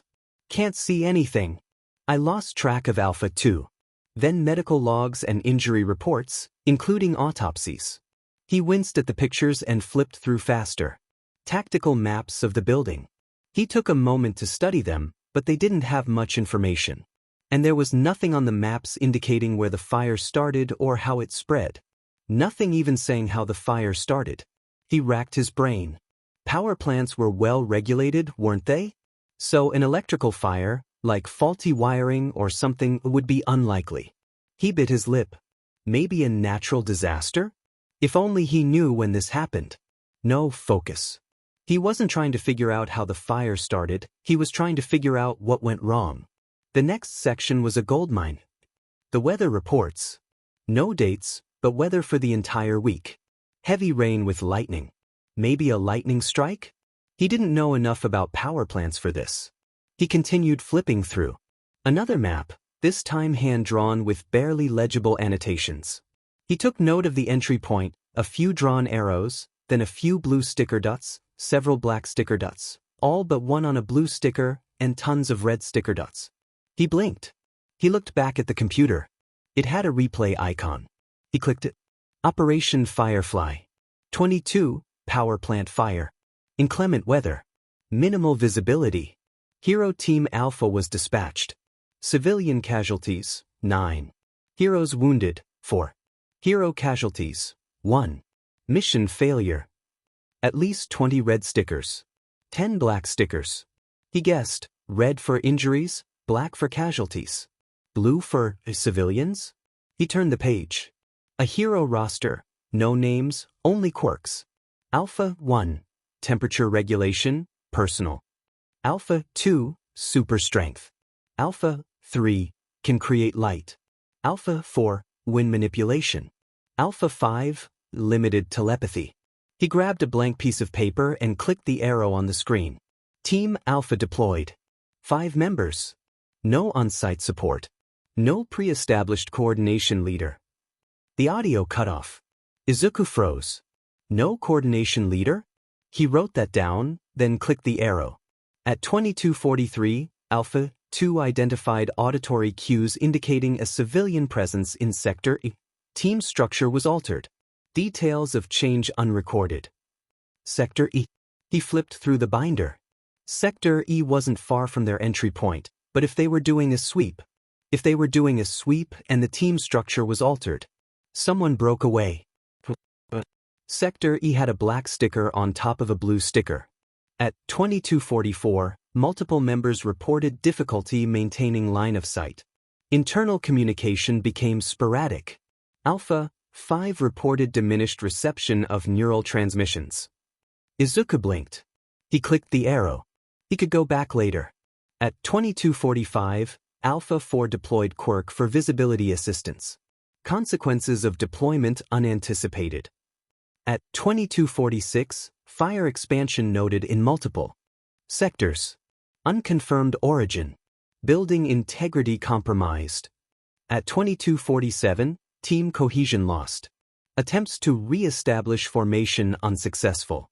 Alpha 1 last reported near Sector B Western Corridor. At 22:52, Alpha 1 declared unresponsive. Civilian life signs, unrecoverable. Final assessment, 9 confirmed civilian deaths. No recovered civilians. 4 heroes sustained moderate to severe injuries. 1 confirmed fatality. Operation status, failure. The recording shut off. Izuku felt nauseous. He clicked the back arrow multiple times and began to write. 22:43, Alpha 2. 22:44, communication deteriorated. 22:45, wind quirk. Consequences unanticipated. 22:46, fire spread. Wind quirk. 22:47, team fell apart. Building integrity physically separated. 22:52, Alpha 1 unresponsive. That he didn't understand why he had comm transcripts if Alpha 5 had telepathy. Maybe it was one way? Did it fail under pressure? He looked back at the map. Sector A was their entry point. Sector B wasn't far, but Sector C had a black sticker. Alpha 1 died in Sector C? He swallowed down bile as he flipped to the autopsy pages, purposely not looking at the pictures. He skimmed the reports. Subject suffered no external burns, likely due to quirk. Inhaled lethal amounts of smoke. Alpha, but the team fell apart before that, didn't it? The recording said that it fell apart when Alpha 1 was separated, But communication wasn't good from the start. And then someone split from the group. He looked back at the map. They were still in Sector B when they were separated. The majority of the red stickers were in Sectors B and C. He pulled out a new paper, already titled, "What Went Wrong?" The team lacked a designated coordinator. No one kept visual or auditory tabs on the full team. Heroes operated based on instinct rather than communication, leading to scattered response and avoidable risk. Alpha 4's quirk should not have been used. Wind was already high. Likely spread the fire in Sector B. Their panic response worsened the scene. This should have been predicted during the briefing. He flipped through the binder, then tapped his pencil on the transcripts, mind racing. Alpha 3. I can't see anything, I'm blind in here. He continued to write. Alpha 3 panicked. Quirk should have been used to cut through smoke. I theorized that Alpha 2 broke apart from the group to follow the scream. Alpha 2 likely led beforehand, and the team had to scramble to compensate. He took a deep breath. Mission plan was likely not agreed upon before entry. Team operated on instinct only. He pulled out the other paper, titled Build a Better Plan. He slammed out his answer in rapid bullet points, his brain going faster than his hand could. Assign a coordinator with low visibility comms experience. Place Alpha 4 on perimeter duty, not indoors. Equip Alpha 3 with infrared or thermal support. Split into pairs for quicker sweep of building. Create escape paths before entry. Bring a rescue hero, there wasn't one. He chewed his lip, then wrote one final paragraph. Even heroes need to stop and think. Strength without direction is just chaos. You don't save people by rushing in, you save them by being smart. Hopefully that wouldn't tank his acceptance chances. A timer went off. He took off his headset. The proctor came around and collected their answer sheets. Izuku still felt nauseous. His hands shook when he handed over his papers. The autopsy pictures felt like they were seared into the back of his eyelids. Around him, the other examinees looked just as wrecked. The mission you just worked on was a simulation, the proctor said gently. None of these operations really took place. If anyone needs to speak with a professional, we have several therapists on standby to help. Please take the rest of the day to rest. Izuku decided to head back to the hotel. The next day, the auditorium seemed to shrink again. More seats empty. More people missing. Like 50 people missing. Even Shishido looked grim as he stepped onto the stage. Welcome to the third day of Phase 2, he said, voice level but subdued. I'd like to remind you all, no one was asked to leave. A few students shifted in their seats. Every empty chair is someone who made their own decision. And I trust you understand why some might decide this path isn't for them. Izuku swallowed. Shiketsu's purpose is not just to train heroes, but to reveal what the job truly requires. That includes showing you the parts most people never see. He paused, gaze sweeping the room. Whatever today holds, I hope you rise to meet it. Good luck. The students shuffled out of the auditorium. Izuku's group, only 9 people, was led to a hallway. Your next trial is a test in judgment. You will be placed in a simulation that will present you with 3 ethical dilemmas and graded on how you respond. Before we begin, you will be interviewed one at a time. Sawaya keyed. A person went into the room. Izuku waited about 30 minutes. It looked like each interview took about 5, before he was called in. The woman looked up from a tablet as he entered, and smiled warmly. Midoriya? That's me, he chirped, nerves sparking under the surface. Please take a seat, she said. My name is Asano Riku. I'll be asking you a few questions to calibrate your simulation. Please answer honestly and concisely. He nodded enthusiastically. Absolutely. Thank you very much for having me here. She smiled. Of course. First, could you describe your quirk to me? Oh, this is where Izuku shined. He'd spent too much time picking apart his quirk to not be able to answer this in detail. It's a type of fine motor telekinesis. I can control objects within a maximum 15-meter omnidirectional radius. The smaller the object, the higher precision, but precise movements or large objects cause more strain. My maximum lift is approximately 300 kilograms at once, but that usually causes cranial bleeding if I sustain it for more than 10 seconds. Sorry, cranial what now? Izuku blinked. Bleeding. Mostly from my nose, but I've gotten it from my ears a couple times, and one time from my eyes. It's fine. I work around it. I also get cold when I use my quirk a lot. Asano blinked, then nodded slowly. Noted. Can you affect people? He winced. Yes, but I don't. That's a hard personal boundary. I mean, I pushed a guy during the Civic Tactical Aptitude trial. Did you know that other examinees are calling it CDT? But I was kinda panicking. I've never used my quirk against a person before that. And he shuddered. I can sense things. Like inside people. My quirk seems geared towards sensing moving objects or things that can move, and that includes. He gestured to his own torso vaguely. Asano paused. I'm sorry, could you elaborate? Izuku grimaced. Yeah. So, I move targets by feeling them. I've got a kind of passive awareness, right? I don't need to see the object to know it's there. But if I get stressed out, the awareness expands, and since I can move things I don't need to see, I'm aware of both muscles, organs, blood flow. Midoriya, she said quietly, you can sense internal anatomy? I try not to. I mean, it's weird, I know, and I would never use that against a person. No, Asano tried to soothe. I apologize, I was just caught off guard. She began typing furiously on her tablet. Any known weaknesses? Izuku swallowed, relief flooding him. For a terrifying second, he was worried they'd kick him out on principle. Unstable terrain.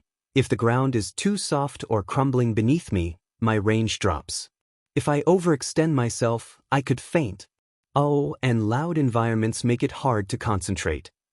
Asano nodded again. Noted. Now, some emotional calibration. What's your greatest fear? Izuku choked. Losing someone because I hesitated. That's a common one, she reassured. What about? Or, he blurted, the words spilling out of him faster than he could stop. Losing myself, I guess. Becoming someone I don't recognize. Someone who stops caring. Asano typed into her tablet. I see. How do you handle moral dilemmas? I try to think through the consequences, of course. But also, I believe people matter more than numbers. I think when you reduce lives to math, you start making excuses not to care. So you'd choose to save fewer lives if it meant doing the right thing? He shook his head. I'd find another option, he said firmly. There's always another option. Even if it hurts. Even if it's harder. Asano's smile seemed pained. That's not always realistic, Midoriya. I know, Izuku breathed. But if I don't try, then someone else might give up completely. Asano was quiet for a moment, just looking at him. Her lips pressed into a thin line. Final question. If you had to harm someone to save lives, would you? Izuku hesitated. I don't want to win by becoming someone who treats pain like a strategy, he whispered. A non-answer. She probably knew it too, considering how her fingers paused over the keyboard. A silence fell. After a tense moment, she began typing. You're very young, she said. It sounded almost like a compliment. Izuku smiled hesitantly. I know. She took a breath. All right, Midoriya. Thank you for your time. You may return to the waiting area. He smiled brilliantly. Thank you so much. Good luck with the rest of the interviews. Something tugged at his perception. Oh, your pen is about to roll off the desk. Left side. The pen rolled off the desk. Asano sighed. Noted. Izuku laughed lightly, bowed, then walked out the room. After interviews wrapped up, they were led to where they'd take the trial. The room was full of oblong pods, propped half open, with padded seats nestled inside. An adult stood next to each pod, carefully away from the mess of wires that tangled at the back. Izuku barely had time to process the tech before he was guided to his assigned pod. The man at his pod smiled at him kindly, then handed him a pair of gloves, a weird headband, and a bodysuit. One by one they went into a changing room, then back to their pods. The man carefully attached wires to the headband, which sat just above his brow, and gloves, then guided him in. The inside of the pod was strangely comfortable, almost cozy, in a space-age kind of way. The chair adjusted under him automatically, cradling his body like it had been designed just for him. The man leaned in to attach more wires to him, this time directly to his skin, pads against his wrists and the back of his neck. "For your vitals," the man said softly. "Good luck." Well, at least he didn't sound as grim as Shishido. He gave the man a nervous smile. The pod closed with a soft hiss, and the world went dark. He blinked, back to consciousness? Or had he never really left? The transition was instant. He took a moment to look around. He was inside some sort of warehouse, heavy machinery in every direction. The lights glowed bright white, but there was no hum. No whir of fans. No echo of footsteps. It was quiet. He probed outward with his awareness. There were two people nearby. Fuzzy, sort of indistinct in the way real people weren't, despite being well within his range. One was significantly smaller than the other, a child, trapped underneath rubble. Both people were the same distance away. The structure groaned, like it was one cough away from crumbling completely. Then a child began to cry. "Help, please. I can't move." Izuku moved automatically, but his attention was caught by the other person. A hero, trapped underneath what looked like live wires. Blood pooled underneath him. "Your mentor. Save the kid," his mentor coughed. "He will die." Izuku didn't need the mechanical voice to tell him that. He knew it deep in his bones. He moved towards his mentor, already putting pressure on the wound telekinetically. "What are you doing?" his mentor asked. "The kid will die if you don't help him." "I'm helping both," Izuku said firmly. As he reached out with his hands, he reached with his quirk as well, lifting the rubble off the child piece by piece as he untangled the wires, conscious of the sparks that flew. He hardly felt a chill or even a strain on his mind. "I guess I've improved." "You can't save both of us, kid," his mentor said. The building shuddered. "Help me," the child wailed. He was running out of time. "Both of you are going to be okay," Izuku said louder. "Little guy, what's your name?" The child sniffled as Izuku lifted another piece of rubble. "Makoto." "Makoto," Izuku repeated. "You're gonna be just fine, okay?" His nose itched as he lifted a particularly heavy piece of rubble. There was the strain, but it didn't feel like his body was the one fighting him. "Interesting. There's not enough time," his mentor hissed. "The entire building is gonna come down any second. You've gotta save the kid." There were just a few pieces of wire left. Just a few pieces of rubble left. "I'm not leaving either of you behind," Izuku said, just as loudly. "Makoto, how are you feeling?" "I can't feel my legs," Makoto whimpered. "That's okay," Izuku said. "We're gonna get you out of here, and to a doctor that'll make you feel all better, okay?" "I can't walk, Izuku," his mentor said. "And you can't carry both of us." A drop of blood fell from Izuku's nose. He still didn't feel cold. "Yes, I can." The last of the wires lifted under his hands. The last rock lifted off Makoto. More blood fell from his nose. "Makoto, I'm gonna lift you with my quirk, okay? You gotta tell me if something hurts," Izuku announced as he scooped up his mentor. "Okay," Makoto said quietly. He reached out with his quirk and cradled Makoto gently, and carried them out of the warehouse at a jog, just in time before it collapsed completely. Everything went dark. He blinked back to awareness in a subway station. People were screaming. There was a man in front of him, eyes wild, explosives strapped to his chest. His awareness picked up on someone behind him slumped on the ground. Your hero partner. Injured. There were two civilians, both at the edge of his awareness in opposite directions. The villain threw a mess of toxic sludge towards his partner. Izuku moved without thinking, turning and shielding his partner. The sludge hit his back, and he cried out as it ate at his costume, his skin. He felt it hit a support beam nearby. He grabbed onto the support beam with his quirk instinctively, holding it up. The first drops of blood fell from his nose. What do I know about the villain? Name, Kurobo. Younger brother died in a quirk accident recently, likely Kurobo's fault. Is intending to take as many people out with him. It wasn't your fault. Izuku immediately yelled. He felt the villain freeze. Izuku turned. He felt the strain of holding the support beam, too much weight. His head was beginning to pulse. His nose was already bleeding profusely. Your brother, Izuku continued, stepping forward. Stay back. Kurobo bellowed, thumb hovering over the button on the detonator. What was your brother's name? Izuku asked. A chill licked up his spine. Nothing compared to what he was used it. It was fine. Kurobo faltered. Shut up. You don't care, you're just trying to distract me. What was his name? Izuku asked again, just as gently. Kurobo choked on a sob. What does it matter? It wasn't your fault. It was an accident. Accidents happen. His head throbbed, a dull drumbeat behind his eyes, but he kept his voice steady. Kurobo took a step back. You don't understand. Maybe not, Izuku said gently. But is this what he would want? This is your choice that you're making, but is this what he would want?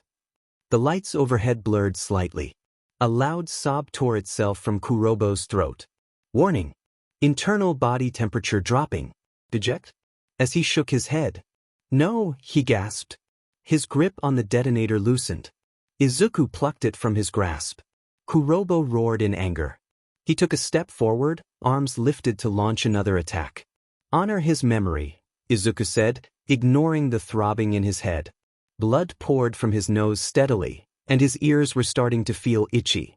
I don't think this is what you want either. I think you're hurting and you think no one would ever understand. But I see you. I do. And even if this is a mistake, even if it costs me everything, I want to believe in you anyway.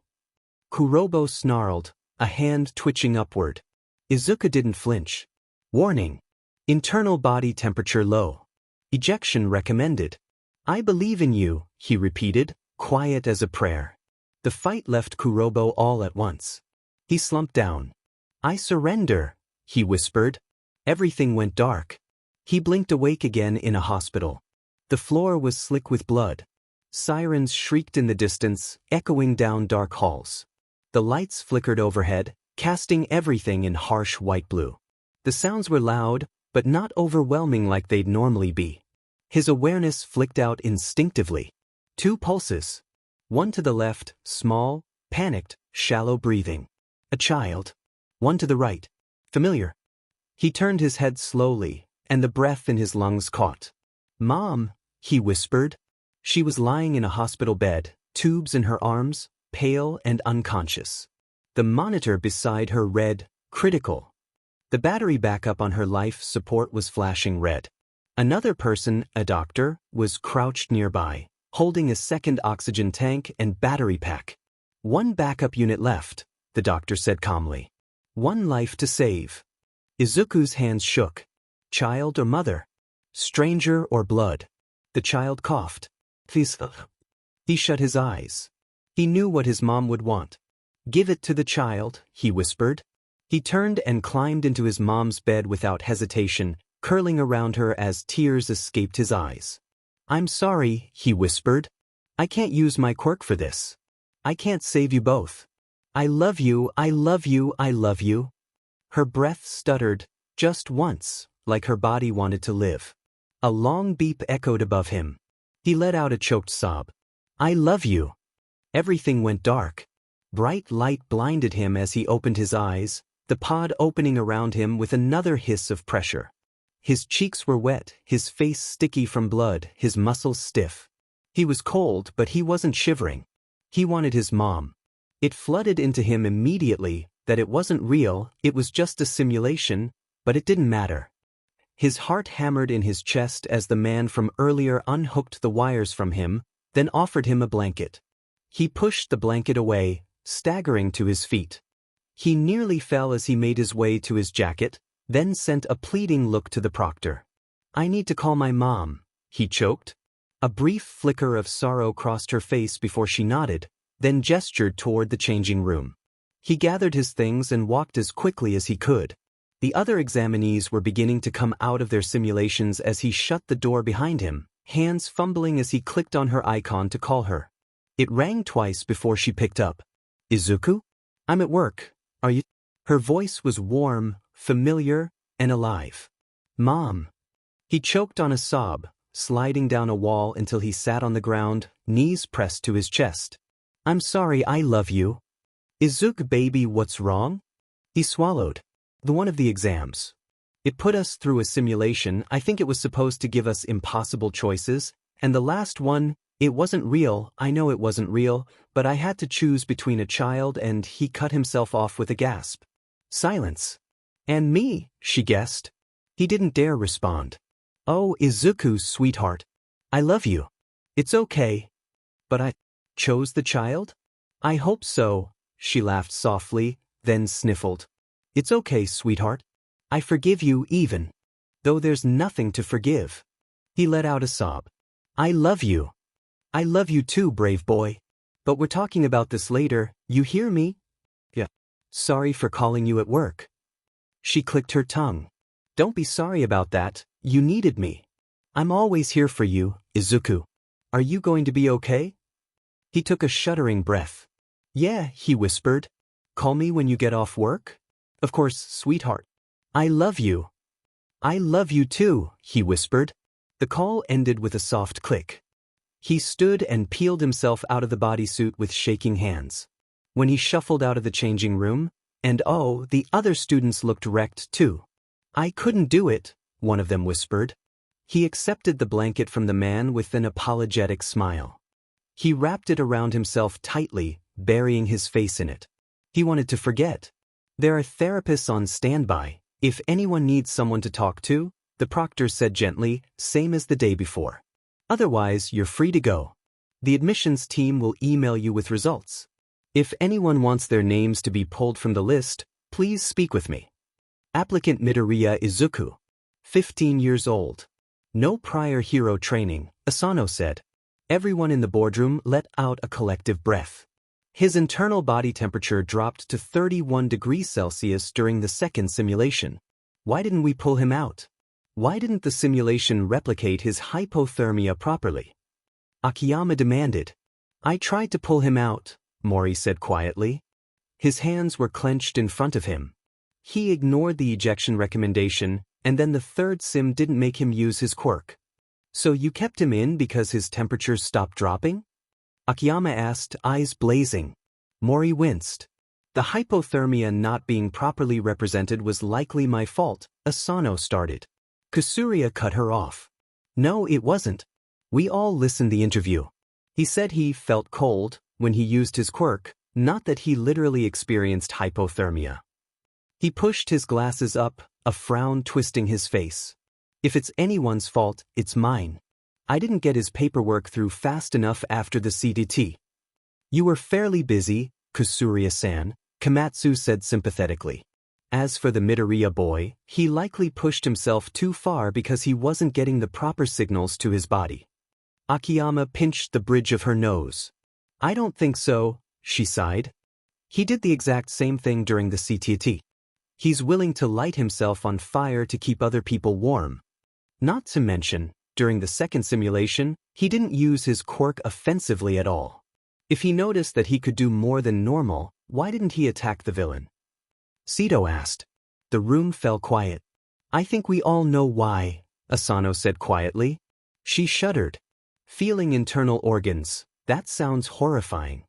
For a long moment, no one said anything. Asano-san, could you explain what exactly happened with the third sim? Sito asked. Asano nodded, swiping her tablet a few times.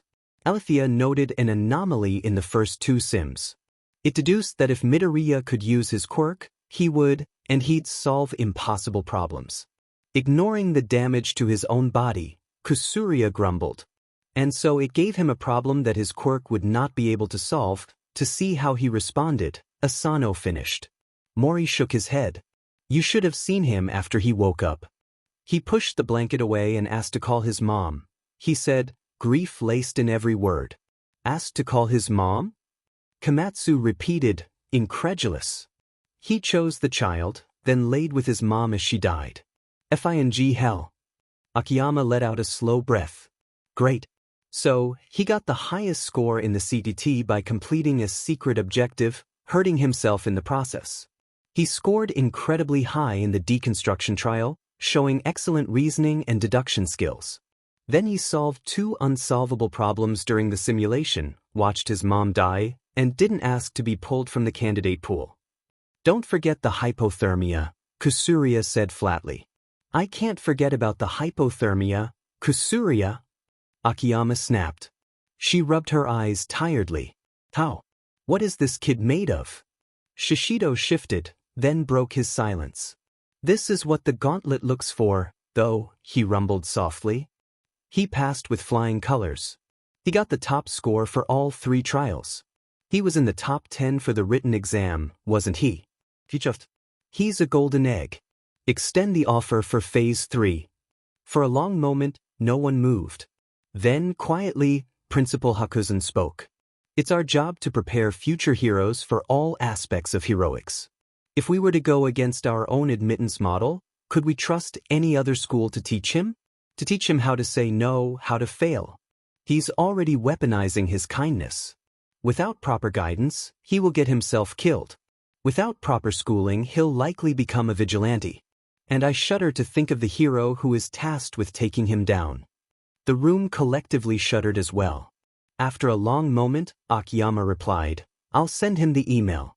But someone needs to get this kid a therapist. He refused therapy after both the deconstruction and judgment trials. Komatsu agreed with a nod. Principal Hakuzen smiled. Done. I look forward to training that boy. He hasn't passed Phase 3 yet, ma'am, Akiyama muttered. Principal Hakuzen's smile grew. No. But he will. I don't like this. Izuku sniffled, taking a sip from his store-bought tea. It didn't taste like his mom's. His bento sat on the table, untouched. I get why they do it though, he said quietly. Like, it's genius.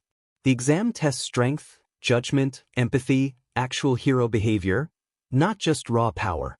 It's intense, yeah, but it makes sense. Izuku, they made you sign a waiver. Yeah? I was in a combat sim 2 days ago, mum. Did they say it was going to traumatize you? Despite himself, Izuku snorted.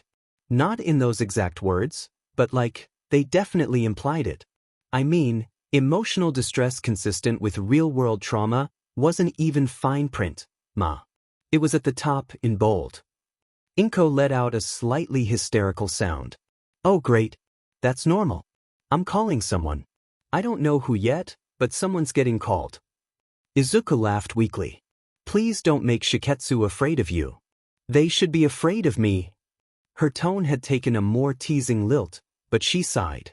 I don't know, honey. I know you want to be a hero, but... Mom, he said seriously. This was perfect. The exam showed me exactly what I'm getting into. It showed the price of heroics. Without the frills. A beat passed. I still want this, he whispered. I still want to be a hero. For a long moment, Inko didn't say anything. Finally, she sighed. Baby, You've always dreamed of being a hero, I know.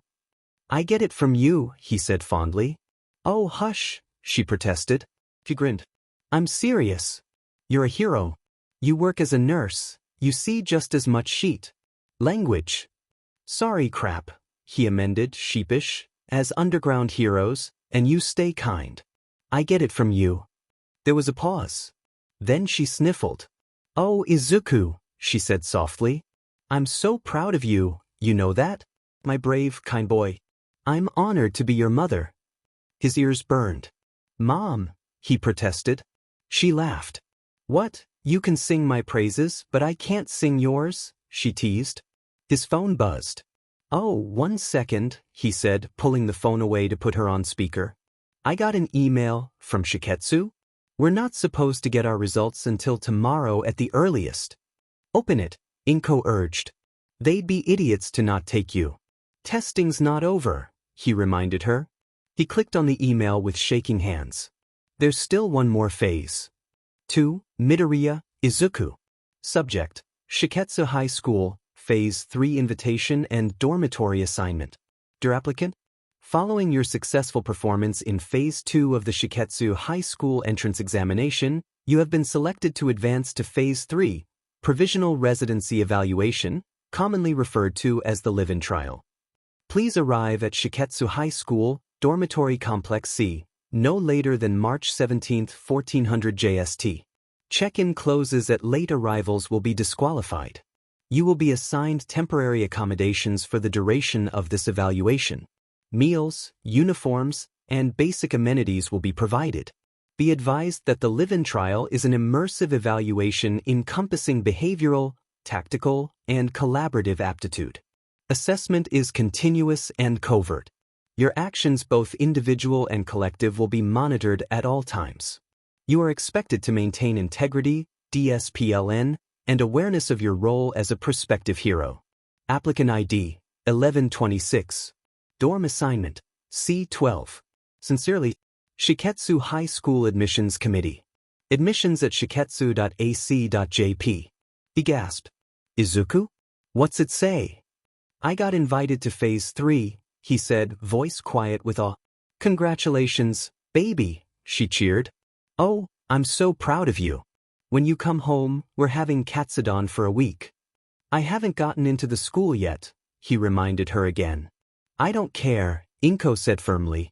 You've come so far and I want to celebrate that. He chuckled. You're the best, you know that? When they wrapped up their call, he took a deep breath. I got invited to Phase 3, he repeated, the words hushed like a prayer. Izuku practically buzzed as he stepped through the doors of Dorm Complex C, heart pounding in his ears, quirk reaching out as far as it could and curling against everything in its radius. At his mom's insistence, he had a bag packed with an extra blanket, hand warmers, and a thermos with hot tea, with instructions to replace the tea once it got cold. He was one of the first people there. A smattering of applicants waited in the common room nervously. One turned abruptly when he entered. Midoriya-san. I can't believe we're in the same group, he hollered. Izuku smiled. Yurashi-san, right? Good to see you again. Yurashi bowed deeply. I am honored to be here. Izuku placed his bag down gently and sat on the ground next to the TV. He scanned the group. None of the students were anyone from his original group, it looked like. He nearly winced. He hoped that they were just at a different dorm. More students filtered in slowly. Then at 3 p.m. exactly, an older boy walked in. Walked? Was being used subjectively. It was closer to a stiff military march. He stopped in front of them, feet shoulder-length apart, hands behind his back. Welcome, applicants, he said. My name is Amano Keu. I will be entering my 3rd year this upcoming semester, and I am your house leader. Over the next 5 days, I will be watching how you conduct yourself as you face multiple challenges in line with Shiketsu's curriculum. Some tasks will be physical. Others will not be. All of them test who you are, not just what you can do. As you can see, there are 20 of you here. There are a total of 100 applicants participating in the live-in trial. He scanned the room. Please announce your name and quirk. No one moved. Then a casual-looking boy spoke. Guess I'll get this started, he said with a smirk. I'm Fujimori Kaido. Quirk, work. Basically, he held out a hand, and it turned into a large cat's paw. I can turn into a cat. Divine sanctioned fursona? Yeah? Pretty good for stealth. Amano sighed. Please do not demonstrate your quirks. Fujimori grinned. Sorry, senpai. A girl that was bouncing with nervous energy went next. Hi. I'm Utsushimi Kami. My quirk is called Glamour. I can, exhale clouds that create visual illusions. Super jazzed to be here, seriously. They went around, one by one, until it was just Yurashi and Izuku left. Yurashi glanced at Izuku, then boomed, I am Yurashi Inesa. My quirk is called Whirlwind. I can manipulate the wind. I am so honored to be here. Amano wrinkled his nose. Please do not shout indoors. I am very sorry. Izuku bit back a snicker. Seemed like shouting was Yurashi's default, then. All eyes turned to him, though, and he went red. Hi. His voice cracked and he winced. I'm Midoriya Izuku. My quirk is named Mind Force. I can move stuff with my mind. They stared at him. He wanted to crawl into a cabinet and disappear.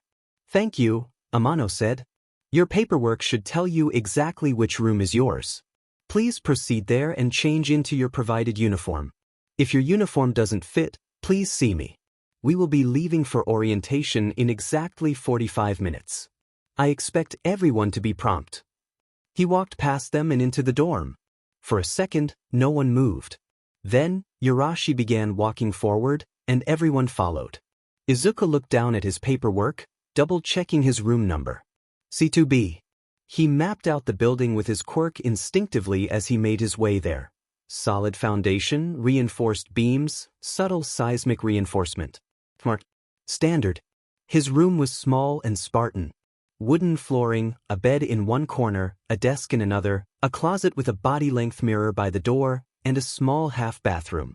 Underneath his bed was a mini fridge, cabinet, and microwave. If he had to guess, these were actual dorm rooms repurposed for exams. He dropped his bag and something tugged at the edge of his awareness. An odd, empty space. Just below the northwest quadrant of the dorm. He paused, turning in that direction. Not a pipe, not a maintenance, too wide. Not a cellar, too clean. And why would a dorm have a cellar? It felt like an entrance. A door, maybe, leading down. He stared for a moment, then shrugged and reached for the uniform that laid on the bed. He didn't have time to play detective. The uniform fit a bit snug. He guessed that they were using his previous school records, but he had put on a fair amount of muscle since dropping out of his junior high, but the hat didn't fit over his hair at all. After the third attempt, it popped off of his head almost comically, like his curls were actually saying no. He sighed and left his room. He found Amano sitting in the common room, back ramrod straight, sipping a cup of tea. He raised an eyebrow as Izuku approached. Amano-senpai, Izuku started hesitantly. My hat doesn't fit? Amano blinked slowly. He didn't say anything. Izuku winced, putting the hat back on his hair. After a second, it popped off with a quiet pumph. Amano's lips twitched. I see, he said coolly. Well, you can forego the hat for the live-in trial. I'd recommend either a haircut or a lot of hairpins if you're accepted. Izuku nodded, face flushing. Yes, sir, he said quietly. Amano led them to a training field. The other applicants were around as well, but each group was kept separate. Izuku was a little surprised to see that the girls' uniforms had pants instead of skirts, but he supposed it made sense. Shiketsu was big on uniformity. Form 4 rows of 5. Amano barked. There was a moment of confused shuffling before the group began to arrange themselves into 5 uneven rows. No speaking, Amano ordered, voice softer, but still traveling well. Stand with your feet together, toes turned out slightly. Place your arms down at your sides, thumbs along trouser seams. There was a slight shuffle as they did their best to listen. Keep your back straight, shoulders back, chin level, eyes forward. This is standing at attention. Amano ordered as he began to walk through the lines. He paused here and there, correcting posture with a gentle hand. You will do this when an instructor approaches you. You will be ordered to do this by relevant upperclassmen. This is dignity, honor, and respect. Izuku was stiff as a board when Amano reached him. Amano looked unimpressed. Breathe, Midoriya, he said softly, not quite gentle, but not unkind. You'll do yourself no favors if you pass out. Izuku nodded jerkily. No fidgeting, Amano said to the group. Root yourself to the ground. You are a tree. You may bow when the wind dictates, otherwise, remain still. Am I understood? A couple students, including Izuku, answered with a hesitant, yes, sir. When you are asked a question by an instructor or relevant upperclassman, you are to respond with sir, yes, sir, ma'am, yes, ma'am, sir, no, sir, or ma'am, no, ma'am. Am I understood? Sir, yes, sir. Excellent. They stood in agonizing silence as Amano continued his inspection. Izuku's fingers itched to move. He took a deep breath, focusing on his awareness instead. The sakura trees near them were in full bloom, the different petals drifting through the air lazily. Around him, he felt as his dorm mates twitched or fidgeted. He was surprised to feel a few others nearly as still as Amano himself. Most of the group fidgeted, shifted, or wavered, but Utsushimi, Fujimori, and a girl whose name escaped him held perfect form. Amano returned to the front of the group. Step out with your left foot so that your feet are shoulder-width apart.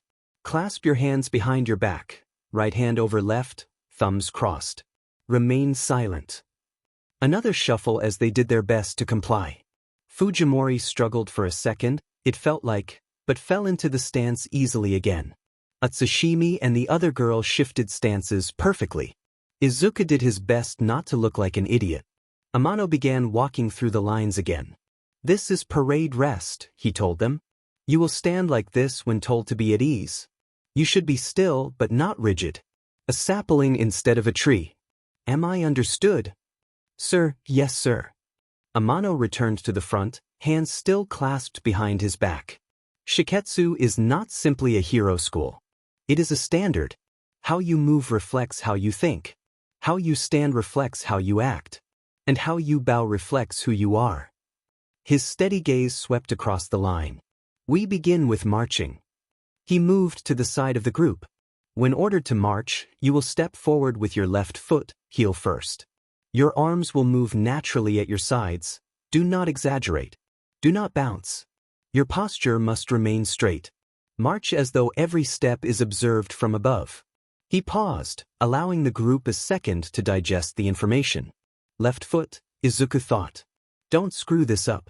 When I say, forward march, the first step will be your left foot. I will then call halt. You will stop with your left foot landing first, right foot coming beside it. Eyes forward at all times. Amano pointed toward the perimeter of the training field. We will go in rows. Front row, prepare. Izuku was in the second row. His heart hammered in his throat. The front row started forward on Amano's cue, awkwardly at first, like baby deer trying to synchronize legs. Izuku tracked their steps instinctively, noting who struggled with rhythm and who self-corrected after the first few paces. Fujimori stumbled, grumbling under his breath, but corrected quickly. Yurashi took an unsteady first step, but caught the rhythm on the second easily, like it was as natural as breathing. Amano's voice cut through the air. Halt. The row froze. A few staggered steps, one accidental shoulder bump. Amano let them return to formation silently. Next row, forward march. Izuku stepped forward. Left foot heel first. His arms moved with his gait, but he kept his shoulders squared, back tight, eyes locked ahead. He could feel the tension in his body like coiled springs. Atsushimi was 2 people away from him, moving with uncanny ease, almost like she'd done this before. Halt. Izuku stopped cleanly, almost. His right foot scraped just slightly, enough for him to feel it. Amano didn't say anything. He definitely noticed, though, Izuku thought glumly. He exhaled through his nose, pulse thrumming, already replaying it in his head for improvement later.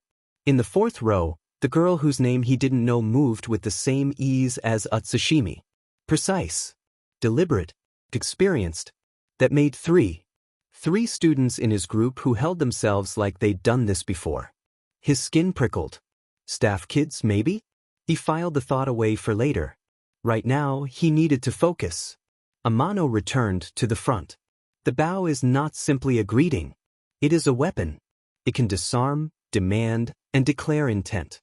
Heroes in Japan are expected to demonstrate humility and respect with every action. Attention. Several of the students flinched. Some of them stood at attention immediately. Izuku did his best. Amano surveyed them again. Always watching. We will now practice 3 bows. He raised a hand, 1 finger lifted. The 15-degree bow, Greeking or acknowledgement. Hands at sides, nod from the waist, not the neck. He lifted a 2nd finger.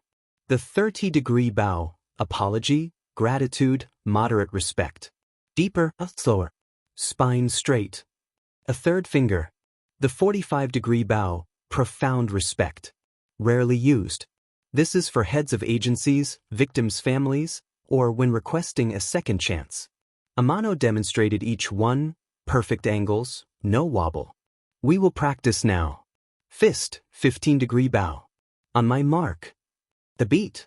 Ready? Bow. A wave of half-synchronized movement followed. A few were too shallow, others bent their necks instead of their waist. Izuku definitely overcompensated and dipped too low. Amano's voice was smooth and unbothered. You are not dipping a tea bag. Reset. A few students stifled laughter. Fujimori snorted audibly. Amano raised an eyebrow. Fujimori. Demonstrate. The boy immediately bowed, perfect 30 degrees. An apology. Amano nodded. Acceptable. Everyone again. After several cycles, Amano stepped forward again. These movements are small, but they are where poise begins. If you cannot control the way you walk, how can you control your quirk? If you cannot control your posture, how will you carry civilians to safety? If you cannot bow, then you do not understand your role. He clasped his hand behind his back. You are not the center of the world. Remember that. Dismissed for now. Dinner is at 17:30. He turned and walked towards a group of other upperclassmen and a couple of adults. The group hesitated, then dispersed, stiff-limbed and sweaty. Izuku made his way to a bench on the edge of the field, wishing he had a water bottle to help him cool down. Izuku was glowing. Sure, his back ached and his calves were sore, but he felt so proud, like he was part of something bigger than himself, like he was already on the way to becoming a hero. Man, Amano-senpai's kinda intense, huh? Atsushimi said. Izuku turned. She was standing with a couple of other girls. Not gonna lie, I'm kinda into it. You think he's single? Izuku snorted despite himself, shaking his head. Shiketsu was so open about their no-dating policy, crushing was just wishful thinking.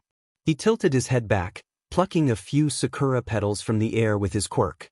He spun them around slowly, focusing on the fine motor control, letting the following chill wash over him like a balm in the sun. His eyes slipped closed. Should you be doing that? Izuku flinched, his awareness pushing outwards too fast on reflex. Even before he opened his eyes, he knew it was Atsushimi. He let the sakura petals slip out of his grasp. Sorry? She grinned. Don't worry about it, I'm not planning on narking or anything. I was just worried. Weren't you the kid who passed out after the CDT?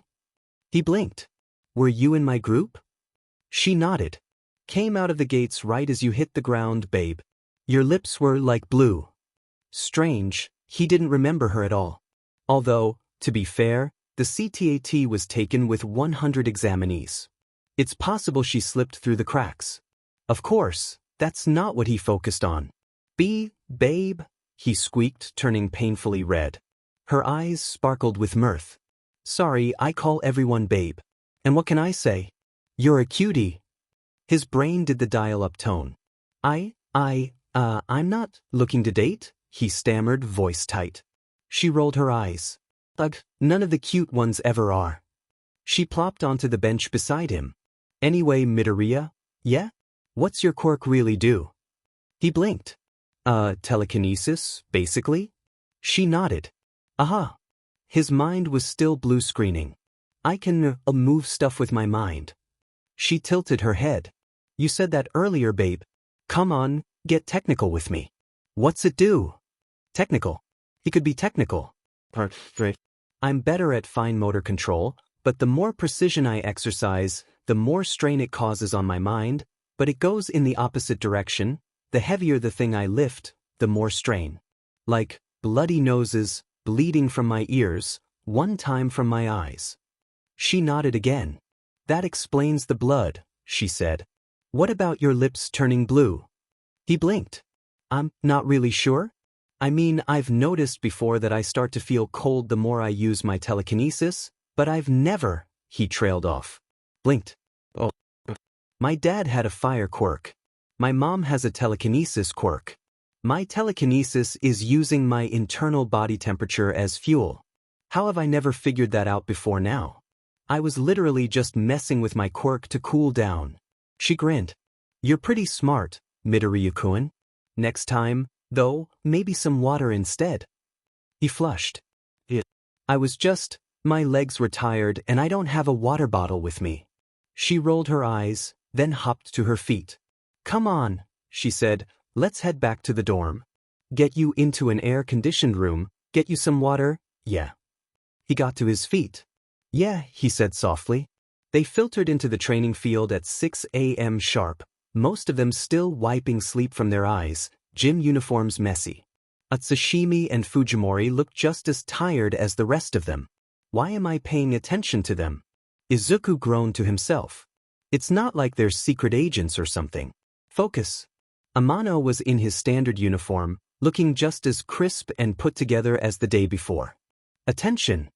Half of the group, including Izuku, snapped to attention immediately. The other half, including Atsushimi, waffled slightly, too groggy to really process the command. Amano narrowed his eyes. I expected better, he said, scanning the group. Perhaps a run will wake you up? 5 laps around the track. Go!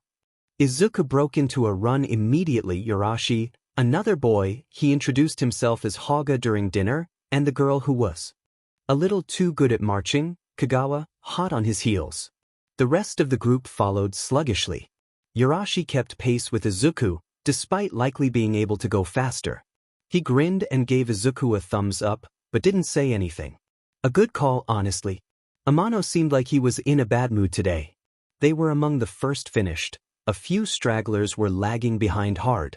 One of which was Atsushimi. Pick up the pace, Atsushimi. Amano barked. How do you expect to make it into this school if you can't even run laps? Izuku winced. Harsh. When she finished up, panting heavily, Izuku moved to her side. You okay? He asked quietly.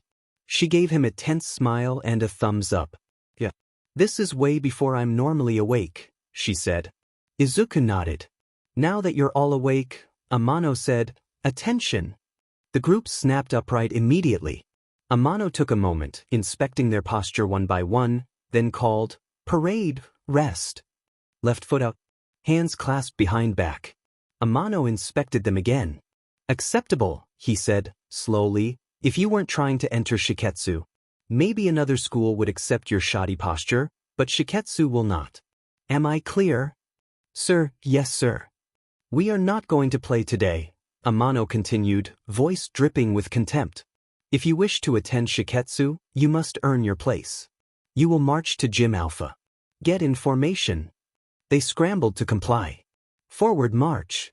The group was silent as they moved forward, all too aware of Amano's eyes on them. When they reached the gym, he called, halt. 2 people, both behind Izuku, stumbled. Amano sent them a withering glare, exhaling sharply through his nose. Instead of saying anything, however, he pivoted sharply and walked forward, opening the doors to the gym. As the cold air washed over them, a hush fell over the already silent group, like everyone collectively held their breath. It looked like a war zone designed by an engineer with a personal vendetta against physics, towering walls, spring-loaded platforms, and shifting metal panels embedding in the ground. Overhead, a skeletal frame of scaffolding stretched like a ribcage, pulleys and cables dangling sensors low. At the center of the field stood a glowing red panel marked Start. There were no clear paths, just a mess of vertical or horizontal space, like a cruel puzzle someone had shaken until the pieces fell apart. He watched a set of floor panels rotate, wobbling slightly like it was one misstep away from tilting. Izuku reached out with his awareness and, yep, the entire thing could and would tilt. Also, were those cannons? Izuku's mouth went dry. This is a team-based mobility assessment, Amano said sharply, arms folded behind his back. You will move in groups of 5. Your pace, coordination, and adaptability will be measured. You fall behind, your team suffers. You hesitate, your team suffers. You fail, your team suffers. A sharp clang echoed from the scaffolding above. Something shifted. Cables pulled tight. New walls slid into place with SE. The course was alive. Watching. Waiting. Izuku could feel the breeze above them. No, not breeze. Turbulence. Some of those vents weren't just fans, they were testing response to aerial displacement. He swallowed hard. This isn't a playground, Amano added, eyes cold.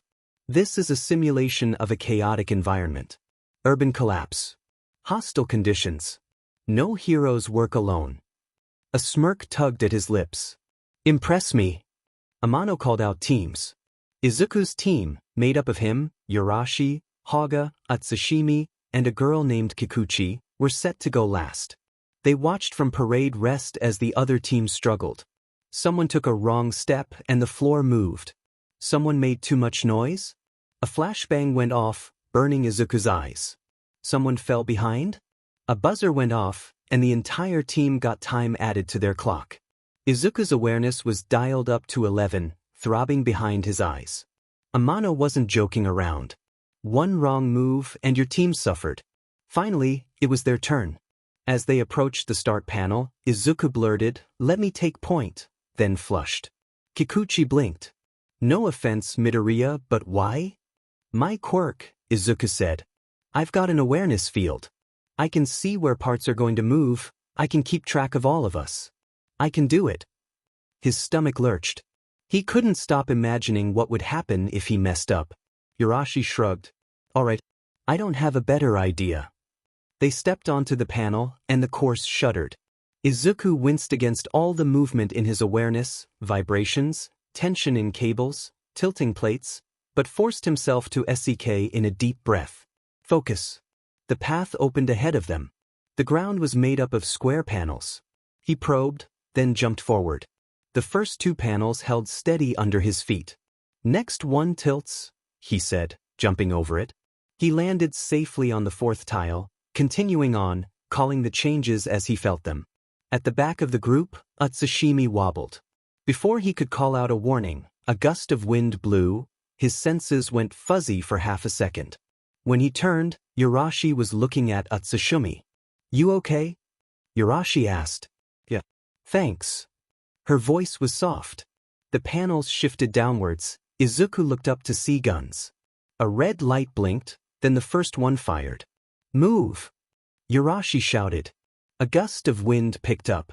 The paintballs splattered midair. Unfortunately, the wind jerked the cables overhead, and foam debris began raining down. The turrets locked on, ratcheting into rapid fire.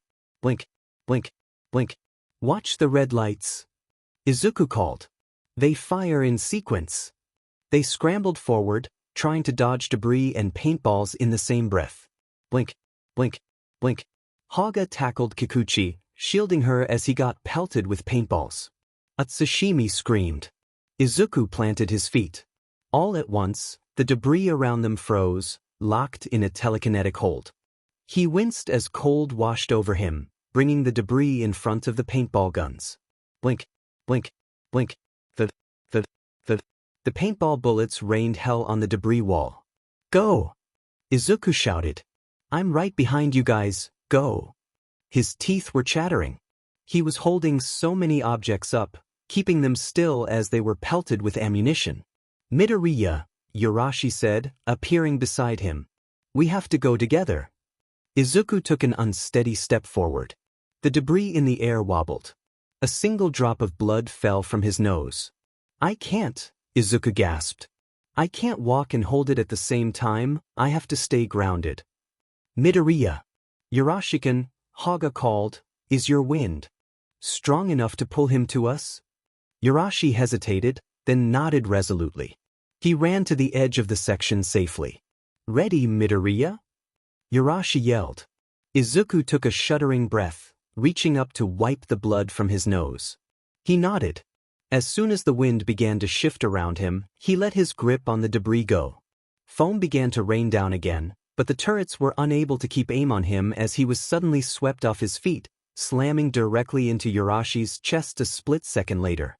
Urashi's arms came around him, steadying him as he blinked the haze away from his brain. "You're shivering," Urashi pointed out. Izuku waved his hand. "I'm fine," he said. "We need to keep moving, the clock is ticking." "That's some quirk," Kikuchi murmured. Izuku gave her an uneasy smile. The next obstacle was a series of spring platforms. Haga stepped forward. "I'll go first," he said, taking a running start before jumping onto each platform in quick, unsteady succession. He staggered as he landed, but turned and gave the group a wide smile and a thumbs up. "There's air currents," he called. "I think they're to knock us off balance." Kikuchi went next, nearly slipping on each platform. Wind cushioned her, keeping her on course. Izuku looked to the side. Urashi was wearing an intense look of concentration. Definitely air currents, he said. I can't neutralize them and keep you guys stable at the same time. Just keep us stable then, Izuku said, stepping forward. He hopped in place for a second, trying to chase the cold from his limbs, then took a running start, leaping from platform to platform. The air currents were difficult, but not impossible. More than anything, they screwed with his perception, making him rely only on his sight to know where the next platform was. He undershot the last jump. Just before he could plummet to the ground, however, a strong gust of wind pushed him up the final bit. Haga's hands wrapped around his wrist and hauled him to his feet firmly. You okay? Haga asked. Izuku nodded. Atsushimi went next. The first few jumps were okay, but the last jump tripped her up as well, the air currents knocking her off course. Izuku grabbed her with his telekinesis instinctively, another bolt of cold shocking through his system like a lightning strike. Another gust of wind came from below, probably from Yurashi, to help push Atsushimi up, and Izuku staggered against the decreased perception, his hold on Atsushimi slipping a fraction. Hold it, Izuku begged himself. Haga placed a firm hand on Izuku's shoulder. Yurashi, can you neutralize the wind? All at once, the wind was routed away from them. Izuku breathed out a sigh of relief as he brought Atsushimi the rest of the way forward. She smiled gratefully as she landed. He grimaced back. His ears were ringing slightly as Yurashi made his way across perfectly. The walls around them shifted, locking them into a narrow corridor littered with obstacles. The lights flickered. Izuku stepped forward, probing. His perception bent weirdly around some of the obstacles, like they weren't really there. Some of these are fake, he announced, already beginning to walk forward. He swung himself over a half wall, then walked through the next easily. Holograms. Atsushimi was right behind him. He wasn't sure what triggered it, but suddenly, light flooded the room. All of them cried out, covering their eyes. He felt as Atsushimi nearly collapsed, curling into a ball. Her pulse was too fast. Her breathing was ragged. Izuku stepped forward immediately. Hey, breathe, he said. It's okay. This is just a training exercise, breathe. She clutched onto his shirt, gasping, eyes wild. Suddenly, Amano's voice crackled through speakers. Pathetic, he said. You really expect to make it into Shiketsu if you can't handle simple training? How will you ever become a hero? Atsushimi's breath hitched. Anger pooled in Izuku's gut. Back off, he shouted. She's having a panic attack. How can you call yourself a hero if you can't exercise basic empathy? The group went silent. He turned his attention back to Atsushimi. It's gonna be okay, he said again. You're okay. It's just training, you're safe. She inhaled sharply, shaking but nodded. The speakers crackled to life again. Finish the course, Amano chided. The clock is ticking. You think we don't know that? Izuku snapped back. Sorry for trying to be a decent person. He was shaking, not from the cold that still gripped his body, but from pure adrenaline and fury. And also fear. He just talked back to the house leader. He called him a JRK. The guy who's grading him. He was never getting into Shiketsu now. His breath hitched, but he grit his teeth as he pulled Atsushimi to her feet. Come on, he said gently. Let's get this over with before Amano-senpai finds another thing to hate us for. She nodded jerkily. He took one stumbling step forward. Then another. Then another. He could do this. They made it to the end of the course. The students flocked around them, some focused on Atsushimi, who was still shaky, but doing better, while others crowded Izuku, talking over each other excitedly. Too much. His breath caught in his throat again. He was going to get thrown out, he knew it, and there were too many people around him, and give him space. Haga snapped suddenly. He grasped Izuku's shoulder firmly, then steered him away from the group. Easy, easy, easy, buddy, he murmured, setting Izuku down on the ground like a doll. Deep breaths. With me, 4 in, 4 out. Izuku took gasping, shuddering breaths, trying to keep it timed. Haga kept talking to him in a low, soothing tone, but one thing stuck out in the haze of Izuku's mind. You did the right thing, dude. He let out a sob, curling into a ball. I did the right thing, but at the cost of my dreams. Amano didn't say anything, barely even looked at him when they were dismissed. He made it back to the dorm in a daze, and curled up into a ball in his room. There's always Ketsubutsu, Izuku thought glumly. But what's the point? Someone approached his door, not Amano. A girl. She knocked. He stood with a sigh, already mentally preparing to be told to get the hell out. He opened the door. Atsushimi stood in front of his door, wringing her hands slightly. She smiled slightly when she saw him, eyes kind and concerned. I talked to Amano-senpai, she started, and Izuku flinched away from her. My things are already packed, he sighed. She blinked. What? You're not in trouble. He froze, his mind screeching to a halt. What? You're not in trouble, she repeated. This is like boot camp, right? But it's still a test. He can't come and tell you that you're not in trouble or else it'll make everyone think he's approachable. So I'm here to tell you that you're not in trouble. He stared at her for a second, blinking owlishly. Then he asked, why is he able to tell you that I'm not in trouble? He felt her heart stutter. If he wasn't so wired up, he might not have caught it, but as it stood, you're a mole, he breathed. She smirked. I told you you're smart, Midoriya-kun, she said. I'm gonna have to report that you figured me out, but they won't hold it against you. Especially considering my stellar acting skills. If anything, it'll, be a point in your favor. You weren't acting though, he interrupted, then winced. Sorry. She had frozen, eyes widening slightly. She glanced down each side of the hallway. Can I come in? She asked softly. He blinked, but nodded, stepping back to let her through. She went and sat at the desk chair immediately. After a moment of deliberation, he sat on the bed, just across from her. I wasn't acting, she confirmed quietly. I was supposed to be, though. What happened? She pursed her lips, then nodded. I dunno. Anxiety's weird. Sometimes someone yelling at you feels real, even when it's not. Sometimes you've heard the things they say before. He looked down at his hands. They're useless. I think you know what I mean, she said. He nodded. After a moment, he asked, so, why did you come to tell me I wasn't in trouble? He asked. I mean, anyone would have put 2 and 2 together, right? She smirked. You'd be surprised, she said. But, mainly because you were kind of freaking out? Shiketsu's entire thing is intense, but they're not trying to traumatize you. Most of the time. He snorted. Her grin grew. So yeah, figured it was better to go out on a limb to exercise empathy than it was to just let you deal. He wrinkled his nose. Hey, he protested weakly. She shrugged, eyes alight with mirth. Don't talk back to Amano-senpai like that again, though, she warned. He does have a reputation he's got to keep up for the rest of the trial. He'll actually have to do something next time. He nodded. Got it. She paused, looking contemplative. I don't know how to ask this without giving away too much, she started. Izuku blinked. Fujimori, he said after a second.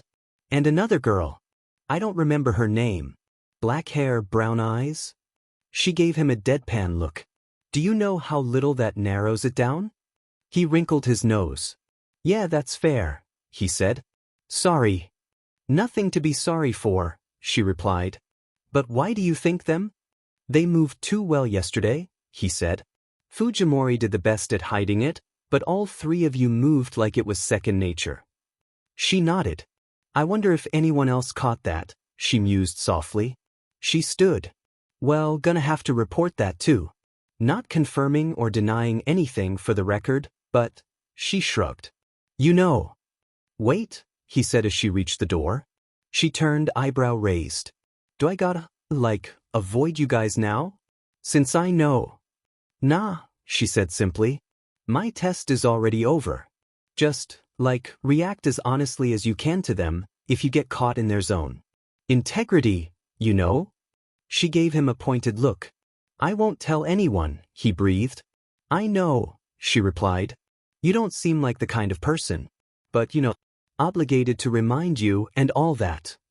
She slipped out the door without another word. He didn't sleep that night. That wasn't an uncommon occurrence by any means, but it was extra frustrating considering lights out meant that the lights literally would not turn back on. He was stuck using his phone's flashlight to write in his notebook, noting the different quirks he'd seen so far. He was in the middle of writing his theories on Yorashi's quirk when the lights suddenly switched on, a siren blaring. He nearly jumped out of his skin, his quirk pushing everything off of his desk. He rushed out of the room. Amano was already standing in the hall as everyone poked their head out, eyes wide. "Attention!" Amano barked. A solid 80% of the group snapped to attention immediately. Amano closed his eyes, took a breath, then continued. "You all have 1 hour to secure supplies and reinforce the dorm common area for a mock villain attack," he said. "Points will be docked for not being in standard uniform. Your time starts now." Izuku jumped back into his room immediately, rushing through putting his uniform back on, then heading to the common room as fast as he could. In the common room there were 4 other people. Amano, Atsushimi, Fujimori, and the girl whose name Izuku still couldn't remember. Amano stared at him impassively. Utashimi grinned as she made her way towards him. "Her name is Kagawa," she said helpfully. "You're not even trying to hide it anymore," Izuku wanted to say, but he felt doors opening and people coming out behind him. He wasn't at all surprised to feel Yorashi among the first of the examinees to barrel into the common room. When they were all crammed into the space, too many bodies pressing against Izuku's awareness, as always, Amano stood up. "Attention! This is a level 3 shelter-in-place scenario. Supplies can be found in the storage bunker in the main building. Structural integrity of the dorm is currently stable." He paused, surveying the room. "But leadership is critical in the first minutes of crisis." Then, still expressionless, he slapped a hand to his chest. A burst of red liquid popped like a ketchup packet in a microwave. "Oh no," Amano said, deadpan. "I have been critically wounded and am unable to lead." For a long moment, nobody moved. Izuku wasn't sure everyone was even breathing. Then Yorashi burst into action. "We should form 2 teams, he announced. "One for securing supplies, the second for fortifying the dorm." "But how will the second team get back in?" a boy asked, looking around nervously. Yorashi frowned. "Good point. Very well. A small team to secure supplies first, and the rest of you shall wait here for our return." "I'm not sure that's a good idea," a different boy said. Haga stepped forward. "We don't have time to debate," he said. "We have less than an hour. Yorashi-kun, your quirk enhances your mobility, right? Does anyone here think they can keep up with him?" The group shifted nervously. Then Fujimori stepped forward. "If I'm in cat form, definitely." Thankfully, 2 other students stepped forward after he did. Yorashi grinned broadly. "Very well. We should depart immediately." And he raced out the door. Haga looked around. "We can start with fortifying windows," he said. "Spread out, look for furniture that we can move into here." They scattered. Izuku made it halfway down the hall when he remembered the weird tunnel. "If it's hidden, maybe we can hide?" He swallowed down a wave of anxiety. He wasn't supposed to wander. He knew that. This was a test. But what if the tunnel was meant to be used? "I'll only go down for a second," he thought. "Back in time to help if there's nothing there." He took off towards the door. It was exceptionally well hidden, despite being on the floor at the end of a hall. The wooden floor was completely seamless. The only thing Izuku could note about the floor there specifically was that there was nothing under it. But there was no visible handle or latch. Nothing to grab onto to pull it open. Not even hinges. An external opening mechanism, maybe? He looked around. The only thing that stood out to him was the light switches on the wall, just before the hatch. 2 light switches. He paused. Then he flipped one switch downward. The lights in the hallway turned off. He winced, quickly flipping it back on, then flipped the second switch. There was a barely audible click. The seam in the floor shivered. Then the hatch rose, silent and smooth, revealing a ladder swallowed by darkness. Izuku paused to look behind him briefly, then climbed down. When he reached the bottom, he was far enough down that he couldn't even sense the dorm anymore. He turned to face the tunnel. His first thought? Spooky.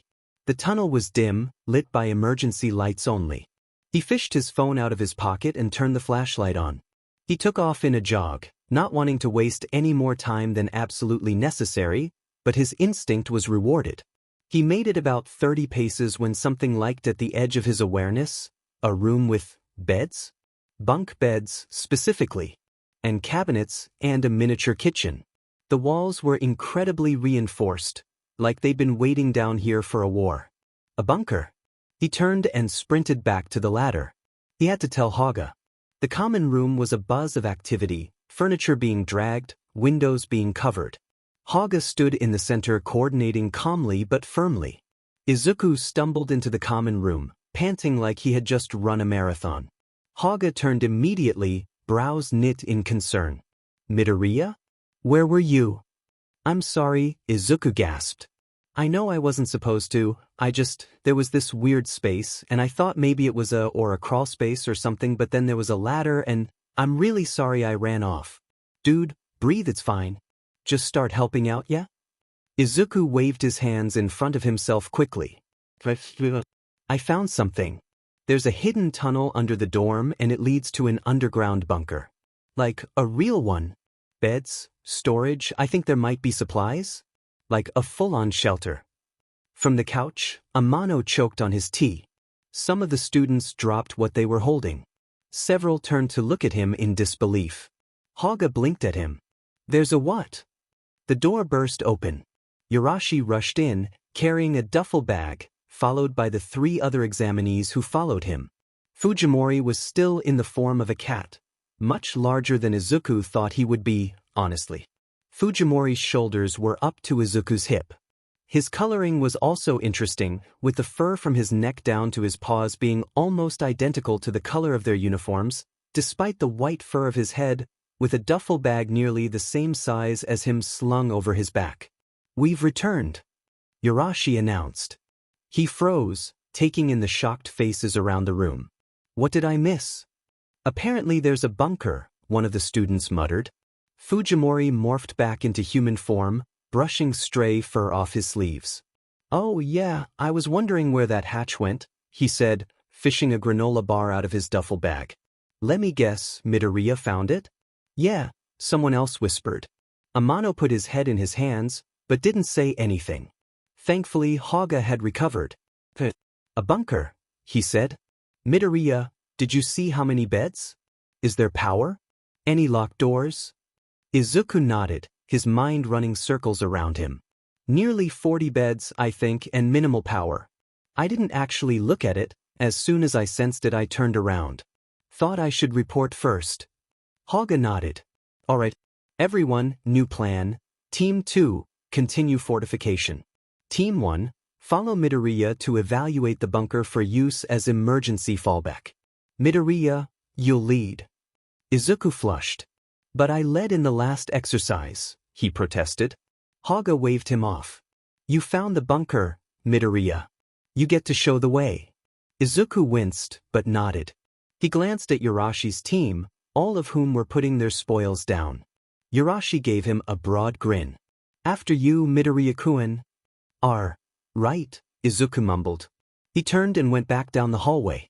He hadn't bothered to close the hatch back up on his way to Haga, so it was still waiting for them when they reached the end of the hallway. Fujimori whistled. DMN, that seems pretty high-tech, he said. They went down the ladder one by one, and Izuku turned his phone's flashlight back on.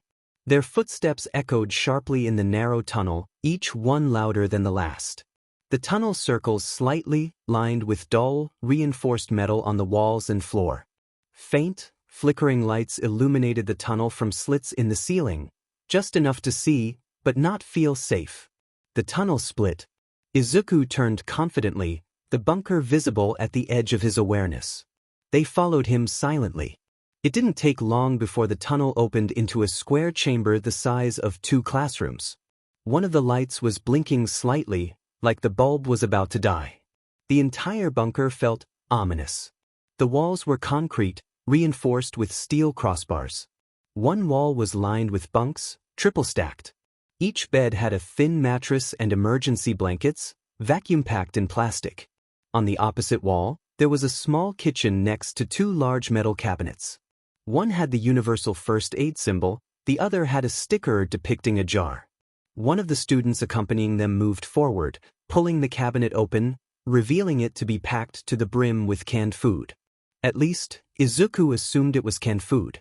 Most of the labels were faded beyond recognition, and he didn't recognize some of the brands. At all. Everything was covered in a layer of dust. Fujimori sneezed.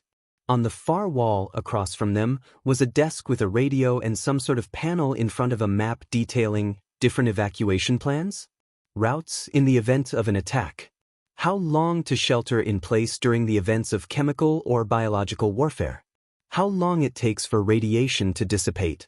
There was a water tank with a filtration system tucked into a corner, next to another metal door. Fujimori trailed his fingers along a wall, knocking gently. This isn't just steel. That's lead under there. The last member of their team, the boy with blue hair, raised an eyebrow. How do you know that? My mom's a contractor, Fujimori said with a shrug. Lead's not cheap. Usually only used for radiation shielding. There was a beat of silence. Izuku narrowed his eyes at the ceiling vents. The seals on those, they're designed to close. Completely. That's airtight design. Yurashi spoke behind them. This door only locks from the inside. No way to unlock it outside. The blue-haired boy clapped a hand on Izuku's shoulder. Dang, dude, you weren't kidding when you said bunker. This place looks like someone made a survivalist YouTube video into a government facility. Izuku nodded, looking around the room with wide eyes. After a moment, he said, "We should head back. There's probably only like 20 more minutes before time is up." Fujimori stepped forward. "I can move the fastest," he said. "Is there anything specific I should tell them?" Izuku swallowed. "I know we're supposed to shelter in place for the drill," he started, "but wouldn't it be better to evacuate here? To avoid combat with villains in the first place? The group should just head straight here." Fujimori nodded.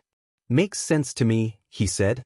He jogged towards the door, morphing into his cat form. His clothes melted seamlessly into fur, which explained his coloration, and bounded down the hall.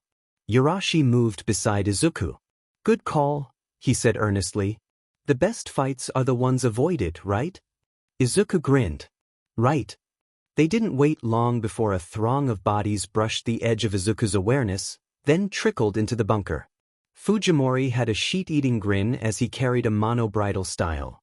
Amano looked like he was chewing on a lemon. Fujimori shrugged at Izuku's inquisitive look. "He's critically injured." "Is that everyone?" Yurashi asked. 21. Izuku confirmed at the same time. Haga nodded. Both Haga and Yurashi blinked at him. Izuku flushed. "Awareness field, remember?" he said nervously. "I kinda can't not count everyone. Or everything." "That sounds like really overstimulating," Utsushimi murmured. Izuku shrugged, turning to look at Haga. "Did someone bring the supplies?" "There's supplies in here too, but—" "Yep, we're all set," Haga said. "Close the hatch behind us too." Izuku nodded, and Yurashi pulled the bunker door closed with a SE. Izuku winced against the sound, only daring to open his eyes back up when the heavy lock clicked into place. "So, what is this place?" one of the applicants asked. Amano sighed heavily from the bed he had been deposited on, swinging his feet over the side to stand up. Fujimori gasped. "Senpai, you're alive. It's a miracle." The group burst into laughter, and even Amano's lips twitched upward, though he didn't reply as he made his way to the mini kitchen. He began opening and closing cabinets quickly, only letting out a quiet "ah" when he pulled out an electric kettle and a tin of loose-leaf tea. They watched with bated breath as he filled the kettle and plugged it in, then began preparing tea. "This brand hasn't been manufactured for over 30 years, Amano said quietly, inspecting the tin. He nodded slowly. "It better taste good." Senpai?" one of the applicants said quietly. Amano sighed heavily again. "This is one of many bunkers located under the campus," he said. "Technically, this is confidential information." His lips quirked up. "There may be consequences for this breach of information." The entire room froze. "Kidding," Amano said after a long moment. "Personally, I can't wait to learn what the reaction of the villains upstairs are." The kettle beeped, and he removed it to pour it into his cup. "How long does oolong steep for again?" he muttered. 1 to 2 minutes, Kagawa said calmly. "Ah, thank you," Amano said. They watched, still frozen, as he waited for his tea to steep, removed the bag, then took a sip. He winced. "Ah, that is very hot." He took another sip. "But incredible flavor," he added, a small smile playing on his lips. "This is weird, right?" one of the applicants hissed. Amano quirked an eyebrow. "I'm sorry," he said, not sounding sorry at all. "I just don't see the point in playing the part when this entire exercise has been broken in half." "The bunkers are confidential knowledge," he repeated. "None of you were supposed to find it." "So?" Several people nervously glanced at Izuku, who winced. He was so screwed. He took another sip. "Not that I'm complaining. It's infinitely smarter to avoid a fight when possible. We're technically not supposed to evacuate the dorm, but underneath, it's a gray area. So, for now, I am just a very, very tired teenager. In the morning, I'll be back to making your lives hell. Until then," he waved a hand dismissively. "Anyway, this place was originally built during the Quirk Wars, as a contingency plan. Dorm supervisors are aware of them, in case of an emergency." His phone began to ring. He raised an eyebrow as he answered it, placing it on speaker. His eyes sparkled with mirth. "Amano speaking." "Amano," someone nearly shouted, relief palpable. "The villains have swept your dorm 3 times and there's no one there. Where are you?" "Underground," Amano said simply. The line was silent. Then, quietly, "What do you mean underground?" One of the examinees found the bunker and surmised it would be more effective to evacuate to an already secure location than fight. I agreed with the assessment. Another silence. Then the person on the phone started, "Was it applicant 1126? Are we cleared to return to the dorm?" Amano asked. The person on the phone sighed deeply. "Of course it was him," she muttered. "Technically no. The exercise will continue for another hour and a half. Stand by." "Copy that," Amano said. "I'm taking the oolong tea as psychological compensation, by the way." Another sigh, just as deep. "Right." The line clicked dead. Amano surveyed them. "Well, we have an hour and a. Get comfortable." Izuku had settled into a bunk in the middle, so he'd be out of the way without taking the top bunk if anyone wanted it, when he heard it. He almost didn't hear it, to be fair. Yarashi, Fujimori, Haga, Utsushimi, and a few other students were playing a very lively game of charades. Fujimori mimed something wild, maybe a flamingo, and someone shrieked with laughter. Izuku smiled faintly, just for a second. But Kagawa spoke quietly, but not quietly enough. "I'm not even mad at him, it's just, I don't have some god-tier sensory thing. I just have myself." He stiffened. Another girl nodded emphatically. "I mean, he didn't even mention the sensory thing on the first day, right? Just that he could move stuff with his mind. And turns out he can count us in less than a second? It's kinda weird." His breath stuttered. Another girl pursed lips. "Yeah. Like, is that something he can't turn off? Because that's really uncomfortable. Like, can he see what we're doing in our rooms? Do we have any privacy?" He folded into himself. He saw the faces of his school bullies. "Creepy," they chanted. "Villain's quirk. What are you gonna do, fight villains by guessing their shoe size?" "I don't think he means to make the rest of us look bad," Kagawa said. "But it's hard not to feel invisible next to someone like that. Creepy. Useless. Deku, Deku, De." He took a steadying breath. He didn't let himself cry. Weakling. Baby. Creepy. He wouldn't cry. When morning rolled around, after Amano made them run 5 laps again, despite none of them getting much sleep, they prepared for the next exercise. Hostage extraction. Izuku kept to himself. Once they were separated into teams, they were told to choose a leader. All of his group looked at him, including Kagawa, who looked like she was studying him. He looked at the ground. Rotating leaders is fair, he thought. I'm giving someone else a chance to shine. It felt hollow. They were sent into a forest zone. Amano warned that it held traps. Izuku stuck to the back. Leadership in his group was shaky. None of them knew which direction to take or pace. None of them were particularly good at making decisions either, it seemed. Not even Kagawa, who could probably take control easily. Izuku kept noticing the traps. He tried so hard not to. He didn't say anything. If I speak up, it looks like I'm trying to take control again. Like I don't trust them. If I say nothing, at least they won't hate me more. One of his teammates, a guy named Suji, triggered a trap. Izuku stepped forward immediately, first aid kit already in hand. Suji flinched away from him. Izuku treated the cut on his leg without a word. Can't you sense the traps? Suji hissed. Izuku just shrugged. They continued on. They found the hostage eventually, but when they made it back to the training field, Amano looked disappointed. 10 minutes over time, he said, almost coldly. What went wrong? His eyes lingered on Izuku. Izuku looked at the ground. We're exhausted, one of his teammates, a girl named Yamazaki, said.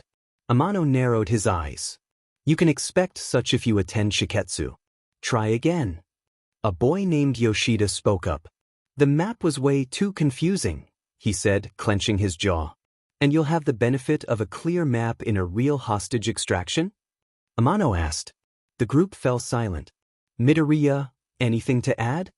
Amano asked. It's all my fault, Izuku thought, not looking up from the ground. I could have saved the exercise. I could have sensed the hostage.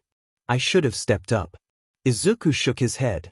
If you wish to attend Shiketsu, I expect better performance than this, Amano said. Dismissed. As they walked away, Suji muttered, A-hole's been quiet ever since Amano-senpai praised him. Yoshida snorted. Maybe he's just waiting to be handed a spot. Izuku kept his eyes firmly on the ground. Amano found him as he was restocking the first aid kit he used. Izuku's shoulders stiffened as he approached. You were silent, Amano said mildly. You watched a team fail and said nothing. Izuku's answer was mechanical. I didn't want to override them. It's not my place. Amano paused. Then, softly, he said, You don't think you belong anymore. I never did, Izuku didn't say. You're wrong, Amano said, as if Izuku had answered after all. You don't see it yet, but you do belong here. He walked away, unknowingly leaving Izuku to drown alone. The dorm was quiet the next morning. Tense. This was the last full day. The breakfast chatter dimmed when Izuku made it into the dining room. Vaguely, he wondered how bad he looked. He hadn't slept, but he couldn't find it within himself to care much. Still, it wouldn't be good for him to pass out or something during training. He made his way to the kitchen, intent on grabbing some food and a cup of coffee. Coffee always made his anxiety worse, but it was the best he could do at the moment. Atsushimi sidled up to him. Morning, Midori babe, she said playfully. How you holding up? Izuku didn't even look at her as he loaded his plate with eggs. Fine, he murmured. Don't waste your time. She froze. What do you mean? She asked gently. He shrugged. I'm not gonna get in. It's not worth it to, he trailed off. Don't let me drag you down, he finished. He turned towards the table. Kagawa was staring at him, eyes wide and full of regret. He looked away. It's not like she said anything that was untrue, after all. They were led to the mock city for the day's exercise. They stood in parade rest in front of Amano, who was surveying them with sharp eyes. This is a high-pressure, team-based tactical drill, Amano said. You will navigate a ruined urban area and evacuate civilians. Hazards are randomized. Points will be awarded for speed, efficiency, and cooperation. Izuku was exhausted.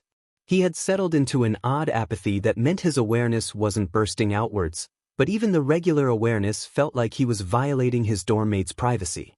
He tried to keep it pulled close to his skin, like a blanket, rather than a searchlight. Teams were shuffled again, which Izuku was somewhat grateful for. He didn't really want to deal with Suji, Yoshida, and Yamazaki. And Kagawa kept looking at him, like everything was her fault. It wasn't. Izuku knew it was his fault. It was fine. His new team was made of Yarashi, a nervous, eager boy named Nomura, a girl named Usami who kept side-eyeing him, and a quiet girl named Nakatani who kept shooting him sympathetic looks. Yurashi stood close to Izuku as they waited for their turn. You doing okay? He asked, uncharacteristically quiet. Izuku nodded automatically, though his shoulders didn't move. Fine. Yurashi didn't look convinced, but didn't push. A buzzer sounded. Team 3, Amano called. You're up. Usami squared her shoulders. Guess that's us. They headed to a gate marked with hazard tape, the edges charred like it had already seen battle. Smoke rose from somewhere deep in the city set, curling against the fake skyline. A siren wailed in the distance, pre-recorded, but eerie all the same. Amano watched them, stone-faced. One civilian trapped by debris. One panicking. One missing. You'll have 15 minutes. He paused. His eyes flicked back to Izuku, and something softened just for a second before he said, Begin. The gate opened with a groan. They stepped through. Izuku hung to the back of the group, like before. Unlike before, however, he wouldn't let his team fail. Not again. Yurashi went into the air, wind whipping around them briefly as he lifted off. Izuku flinched against the dissonance it caused in his awareness field, but kept his eyes open as the rest of them jogged forward. Trap ahead, he said softly. Pressure plate. Nomura shot him a grateful look as the four of them stepped around the pressure plate in question. Yurashi came back a moment later. I found the panicked civilian, he announced. This way. He stayed on the ground to lead them. Izuku continued calling out traps as he sensed them. At one point, Usami tripped. Izuku caught her with his quirk instinctively, placing her back on her feet gently. Could you not? Usami hissed. Izuku flinched. Sorry, he said softly. They continued, turning a corner to reach the civilian, who was audible nearly a block away with how loud she was screaming. Izuku felt another person behind the rubble of a ruined building, not trapped underneath anything, but definitely unable to get out on his own. Do I say something? What if they think I'm just showing off?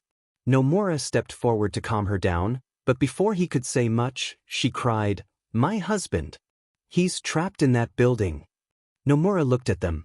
I'll evacuate her, he said with a nod, then looked at Izuku. You're a powerhouse, right? You think you can dig her husband out of the rubble? Izuku nodded. Nomura gave him a smile, then scooped the panicking civilian up and began running back to the entrance.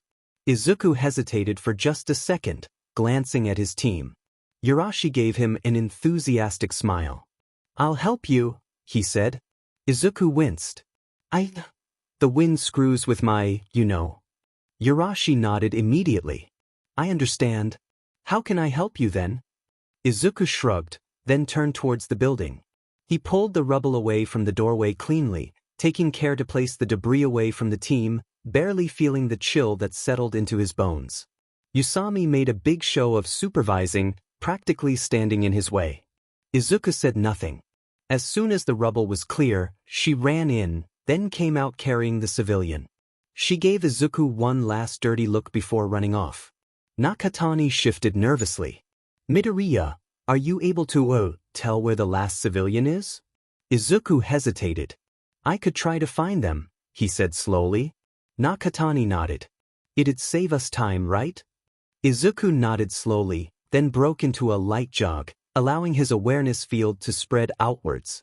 It was difficult. For some reason he still didn't have any adrenaline to push the awareness out. Like he was disconnected from his body and what he was doing entirely. Even still, the mock city wasn't large enough that he wasn't able to find the civilian, who was wandering the roads in a daze. Izuku looked at Nakatani. You want to carry him back? She blinked at him, hesitating. Not strong enough, she said. Yurashi-kun? He stepped forward and picked the man up easily, not saying a word. The three of them ran back to the gate. Nomura and Usami were both already waiting. Nomura was bent down with his hands on his knees, chest heaving, but straightened when he saw them. Usami brushed the dust off her pants. That's everyone, right? Yurashi set the last civilian down gently, checking for injuries like Amano had taught them. Nakataki looked at Izuku and nodded, silent. The buzzer sounded. Amano glanced at the clock, then back at them. Time, 13 minutes, 37 seconds. All civilians accounted for. No disqualifying injuries. Good work. Yarashi beamed, throwing an arm around both Nomura and Nakatani. We crushed that. We worked like a machine. Usami frowned. Izuku let out a slow breath and stepped aside, only tangentially aware of how cold he still was.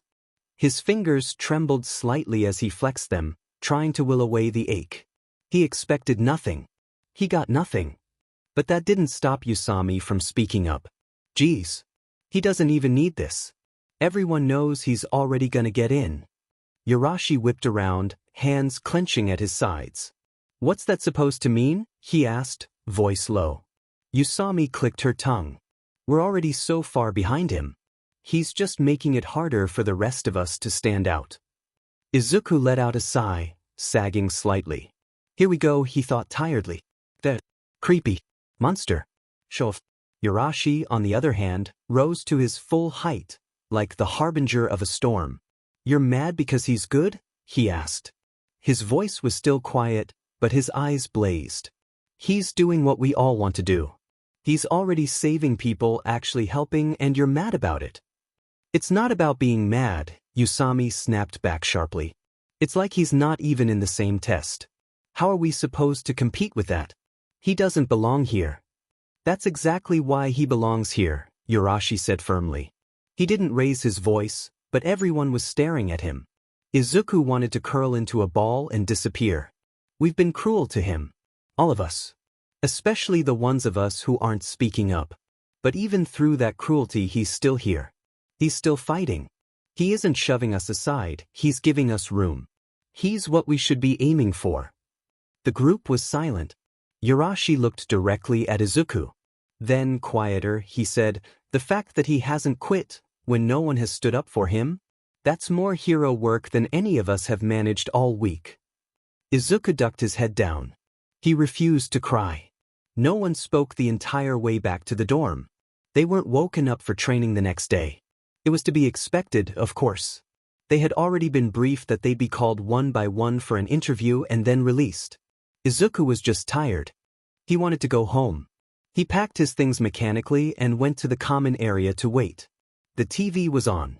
A few people glanced at him from the couch, but no one said anything. He sat in the dining room, notebook in hand, listening to the cartoon that was playing, but kept himself out of the way. Yarashi came in from the hallway and immediately zeroed in on Izuku, marching to his table confidently. Izuku bit back the flinch that threatened to rise up, even as he didn't look up from his notebook. Midoriya-kun, Yarashi said. Would you like to exchange numbers? Izuku's pen froze. He looked up at Yarashi slowly, craning his neck almost comically, and blinked owlishly. What? Yarashi smiled brilliantly. You're full of passion, like a hero should be. And even if neither of us make it into Shiketsu, I'd like to be friends with you. His smile faltered for just a second. If you don't wish to be friends, I understand, perhaps training partners, as we work to become heroes together? Izuku stared at him for a long moment. Yarashi looked more nervous the longer the silence stretched, but eventually, when Izuku decided that he wasn't asking for his number to dox him, he nodded and pulled out his phone. Okay. Great. Yarashi cheered. He handled Izuku's phone surprisingly gently, passing his own phone over in the process. Izuku entered his contact information mechanically. When his phone got passed back, he was a little surprised to see Yarashi had added a couple emojis after his name. Izuku smiled slightly, despite himself. Yarashi cleared his throat. Do you mind if I sit with you while we wait? Izuku only hesitated for a breath, then nodded, gesturing at all the free chairs at the table. Nobody wanted to sit with him.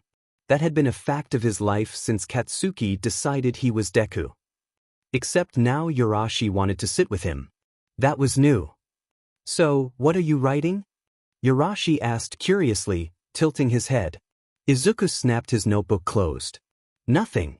Sorry, he blurted as fast as he could. Yarashi blinked at him, then shrugged. Okay, I'm gonna see if I can watch some cat videos on YouTube. The service here isn't great, but the Wi-Fi is alright, am I right? Izuku's eyes nearly bugged out of his head. Wasn't going to push about my notebook? Thankfully, it didn't seem like Yurashi was waiting for a response. He opened up YouTube, navigated to a saved playlist, and that's kind of adorable, actually, that he has a saved playlist, and began watching cat videos silently. Eventually, Atsushimi came out of the hallway as well.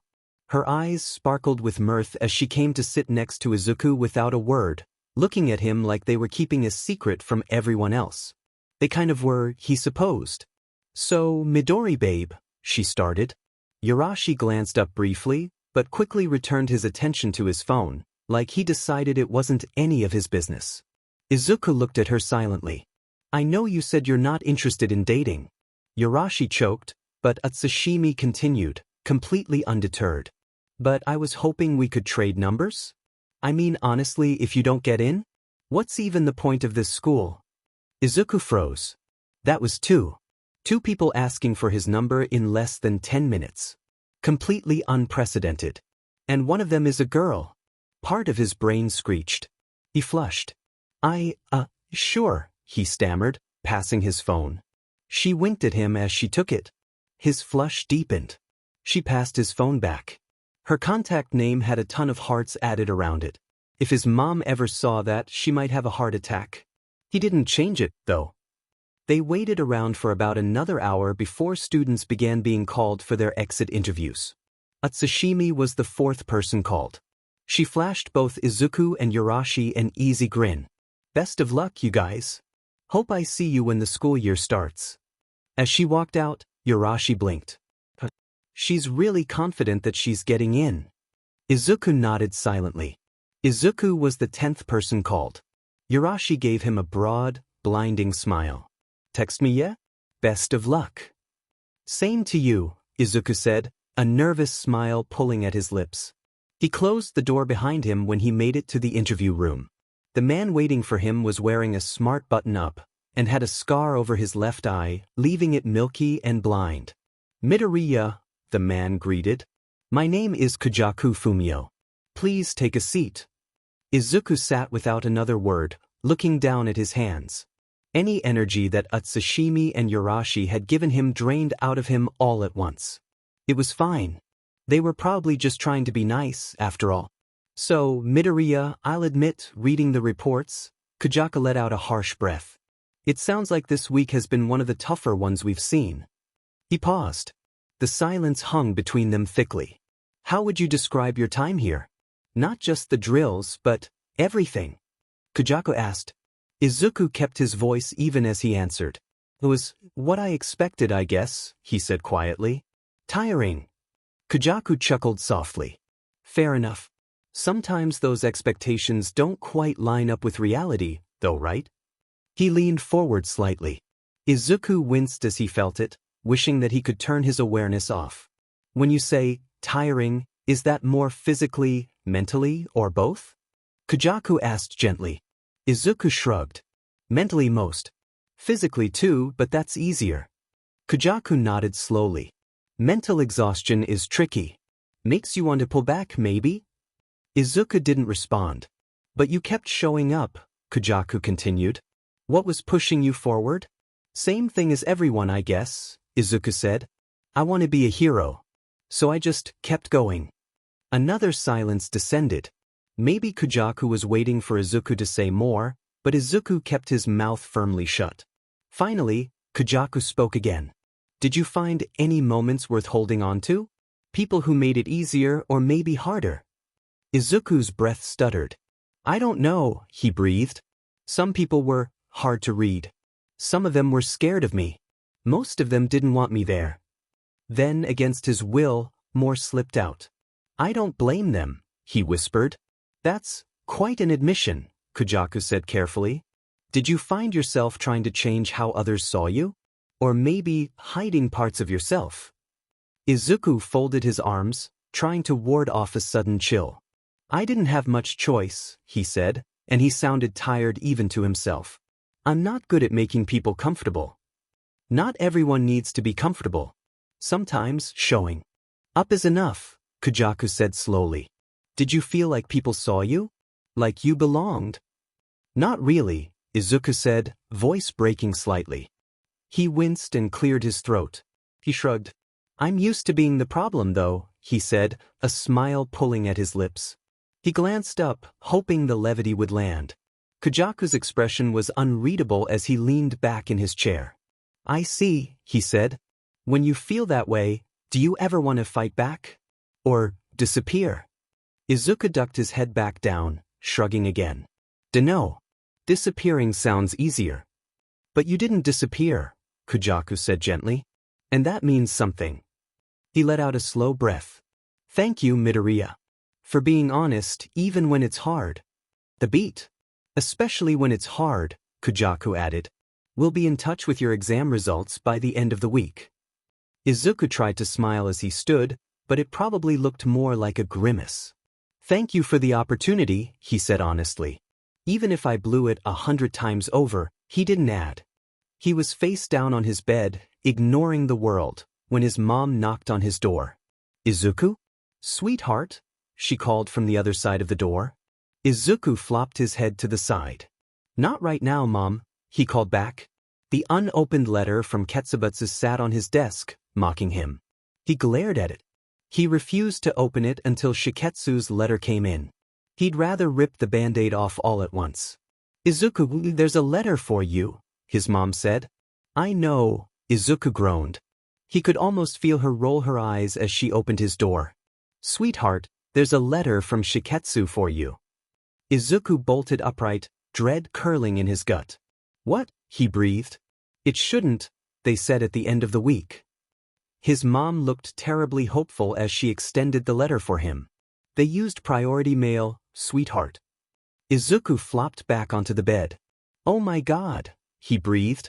They hated me so much they couldn't even wait. Inko frowned. I'll just place it on your desk for now, she said gently. She quickly retreated out of the room, closing the door behind her softly. The live-in trial ended yesterday. He got home last night. There was no way that they had already sent him an acceptance. It was impossible. He felt nauseous.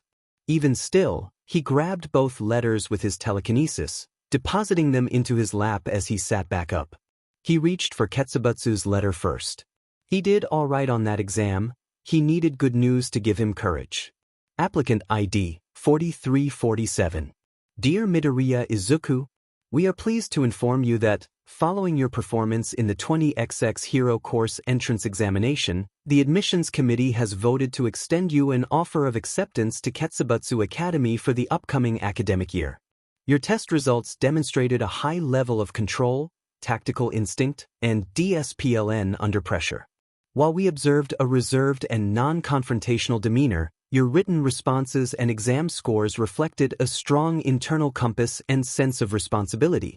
At Ketsubutsu, we pride ourselves in offering an environment where students can continue to grow alongside peers, and we believe you would be a valuable addition to our student body. Please find enclosed the following.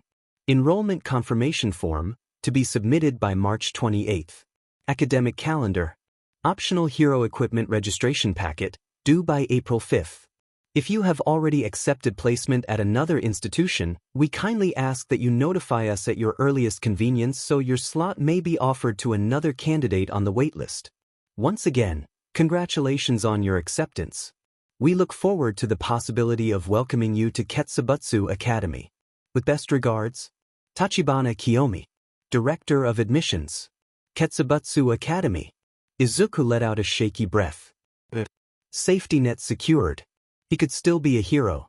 He took a deep breath, then opened the letter from Shiketsu. Applicant ID 1126. Dear Midoriya Izuku, following a comprehensive evaluation process including written examinations, practical tactical trials, judgment simulations, and an extended live-in assessment, we are pleased to inform you that you have been offered admission to Shiketsu High School for the upcoming academic term. Your performance throughout the rigorous stages of our entrance exam demonstrated notable intellect, ethical awareness, tactical aptitude, and a remarkable degree of resilience. The admissions committee acknowledges your potential to grow into a capable and influential hero under the guidance and curriculum offered at Shiketsu. Please find enclosed the following documents for your review and completion. Enrollment agreement, academic calendar and dormitory move-in schedule. Hero Equipment Registration Packet. Medical and Wellness Disclosure Forms. We would also like to emphasize a critical component of your enrollment: mandatory mental health and wellness support. As part of Shiketsu's holistic approach to hero education, all admitted students are required to participate in ongoing mental health and wellness counseling throughout their studies. This requirement is non-negotiable and is intended to ensure you maintain optimal psychological resilience while balancing the demands of hero training. Upon acceptance, you will be assigned a dedicated mental health professional who will work with you to foster healthy coping strategies, emotional awareness, and sustainable heroism. This is a standard policy reflecting the Academy's commitment to nurturing not only your physical and intellectual capabilities but also your emotional well-being. We appreciate your understanding and cooperation in this matter, and we look forward to welcoming you to Shiketsu High School. Please return the completed forms by March 30th, 20XX. Should you have any questions, do not hesitate to contact the admissions office. Warm regards, Yamayu, Director of Admissions, Shiketsu High School. Izuku froze, his breath catching in his throat. There was no way he read that correctly. Right? He reread the letter. Reread it again, just in case. He all but screamed. Every object in his radius rattled in response. Inko burst through the door immediately. What happened? What's wrong? He held up the letter. I got in, he breathed. She let out a relieved breath, collapsing against the door frame slightly. 8 million gods, help me. Izuku, could you lead with that next time? He winced slightly. Sorry. Then he shook the letter. But I got in. To Shiketsu. I'm gonna be a hero,